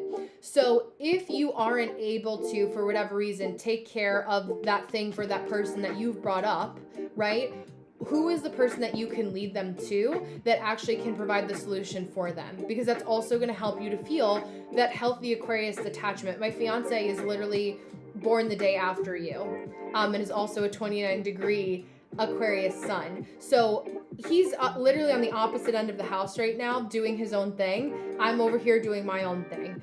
Maybe now I would say like it varies between 5 to 10% of the time do we actually talk about work, right? For you also, for different reasons, it's like having that connection to be sacred and having that sacred time together that's just about being in the vortex in your romance. I don't know if you're looking for love or, have love in your life in some way. Hi, Cece, welcome. But that's also something you want to pay attention to in your romantic relationships because of your placements. And also, again, like as a Sagittarius moon, with a lot of Sagittarius moons, it's like they also like need time to like be micromanaged. You don't need somebody that's going to be obsessively like looking through your phone or stalking your social media. Like it can be great to have that initial like people having that initial enamored with you, but it starts to just feel really icky. Like after a while, it's just like, oh, like this is too attached. This is too like I feel like there's almost like somebody that has a thumb on your energy right now, or like something that feels like it's a little too oppressive for your taste. Whether it's work, romance, relationships, maybe it's all of it. Also, being a Scorpio rising, looking into the things that happen during Taurus season, and also, looking at 7th house indicators can also be like for work and relationships, like take stock of what's going well during that time, but what also may not be going well during that time for yourself. Also can be during May, a time when you meet a partner or a partner that has a lot of Tauran like energy, or even just like earth sign energy, grounded energy that can create some sort of stability for you. I would also look into maybe figuring out if some sort of like nervous system regulation is needed. Like if it's so funny because I just saw one of my projector clients post this today where she was like, and it's something that I've said often, where it's like butterflies aren't a good thing in relationship, right? Like butterflies are usually telling you that something is off and that a person, place, or thing isn't meant for you. And it's like because usually it means that there's some variation of chaos, right? I want to feel like I swoon, right? When I'm looking at my person or I'm connected to a person that I love, right? Or any type of romance. But like you may swoon because you like acts of service, Capricorn, Venus, like, or acts of service, your Mars being conjunct your Venus, not directly, but, same sign. Wide conjunction can also mean that you're more of an acts of service person. Maybe you don't really care as much about physical affection, or you just don't feel like that scratches an itch for you. Aquarius is always going to be like, okay, whatever you tell me, I'm going to do the opposite, or it's going to exhibit itself in an opposite way. So I would also pay attention to that. What else was I feel like there was one more thing. Yeah, I would just focus on clocking the tea, clocking the people, even if you don't say anything to them, with the feminine energies in your life, people that feel like they're oppressing you. It's like oppressive is the word that I get when I think of your energy, and who's like not allowing you to hold space right now. How are you, like, where do you feel like you're making yourself feel small? It's almost like, that meme that's like the person smiling at their phone is like they're in bed curled up on their side in the dark, and there's like smiling, and people will like drop it in the comments to like certain videos where they're like crying, scrolling through their phone and like looking at it. It's like that kind of energy. So I would just like, if that feels good and it's comforting to you, do more of that, but also just watch out for maybe some depressive tendencies, ways where you're being a little bit too hard on yourself, and where it's like you can gently just kind of smile at people if they're coming at you in some type of way, and putting them back in their place just by being like, I see you, and you're not, this is not how you're going to come at me with this energy, which is also very new moon in Leo with your 10th and 9th house activation there. It's like part of you, when you see somebody being unhinged in a way that's super dramatic, it's like you get so much of the ick with that, where it's super performative, that it's like because you left that part of you behind. Like there's parts of it where you're meant to take up space, to be creative in your career, to shine your light brightly, but the dramatization, that kind of bullshit is something that like just doesn't need to be there. It's like, for me, I have a South Node in Taurus, and when I see people that are like really dragging their feet to do something, I'm like, I've been there, done that for a long ass time. I'm not bringing that into this lifetime, right? So it's like, you're just aware of that, and you don't need it in your life at all. It's like, there's so many other things that are not people that you want to be talking about and focusing on. So I will leave you with that. To lead that in, to end the night in that way and close us out in a beautiful way that felt very like sovereign. It's also so funny because the town that you were born in, there's a gallery in New York City that I used to work for that is the name of your town. Hi Tracy, hi Kaylin. And whenever I would type it in, it would pop up, like Illinois would pop up instead of, and this was in New York City. So yeah, absolutely. It's like knowing that like at the core, anything that you know that is right for you, that you want to be doing, is there for a reason. You wouldn't have that desire. Hello, beautiful. You wouldn't have that desire for no reason. Right? So it's like, if anyone is taking that away from you, it's because they're afraid of how powerful that you can truly be, and that you're getting the recognition that they really, yeah, exactly. All the cornfields, very different from the concrete jungle that is New York City. I don't even know how they ended up finding the name, but it was like, it's so random, right? Two completely polar opposite places, but a fun kind of interplay on the words. If you Google, you'll see. But all that to say, I'm going to leave you guys with that. I have some homework to do in getting these recordings back to you. I will be back on online for YouTube and TikTok live mini readings 7:30 to 9:30 plus Eastern Standard Time. Thank you so much. Have a good night. I appreciate all of you guys, all of my Ericas that got readings from me. I will be in touch with all of you via email. Thank you. Have a lovely evening as well. Thank you for being here, popping in and out. And then, yeah, if you guys have any questions in the interim, you know where to find me in the comments of my videos. And I will, anyone who bought readings from me, check your spam just to make sure that you get it in true Mercury retrograde fashion. Give me like a couple hours, and I'll be caught up at that point. So I thank you guys so much. Happy New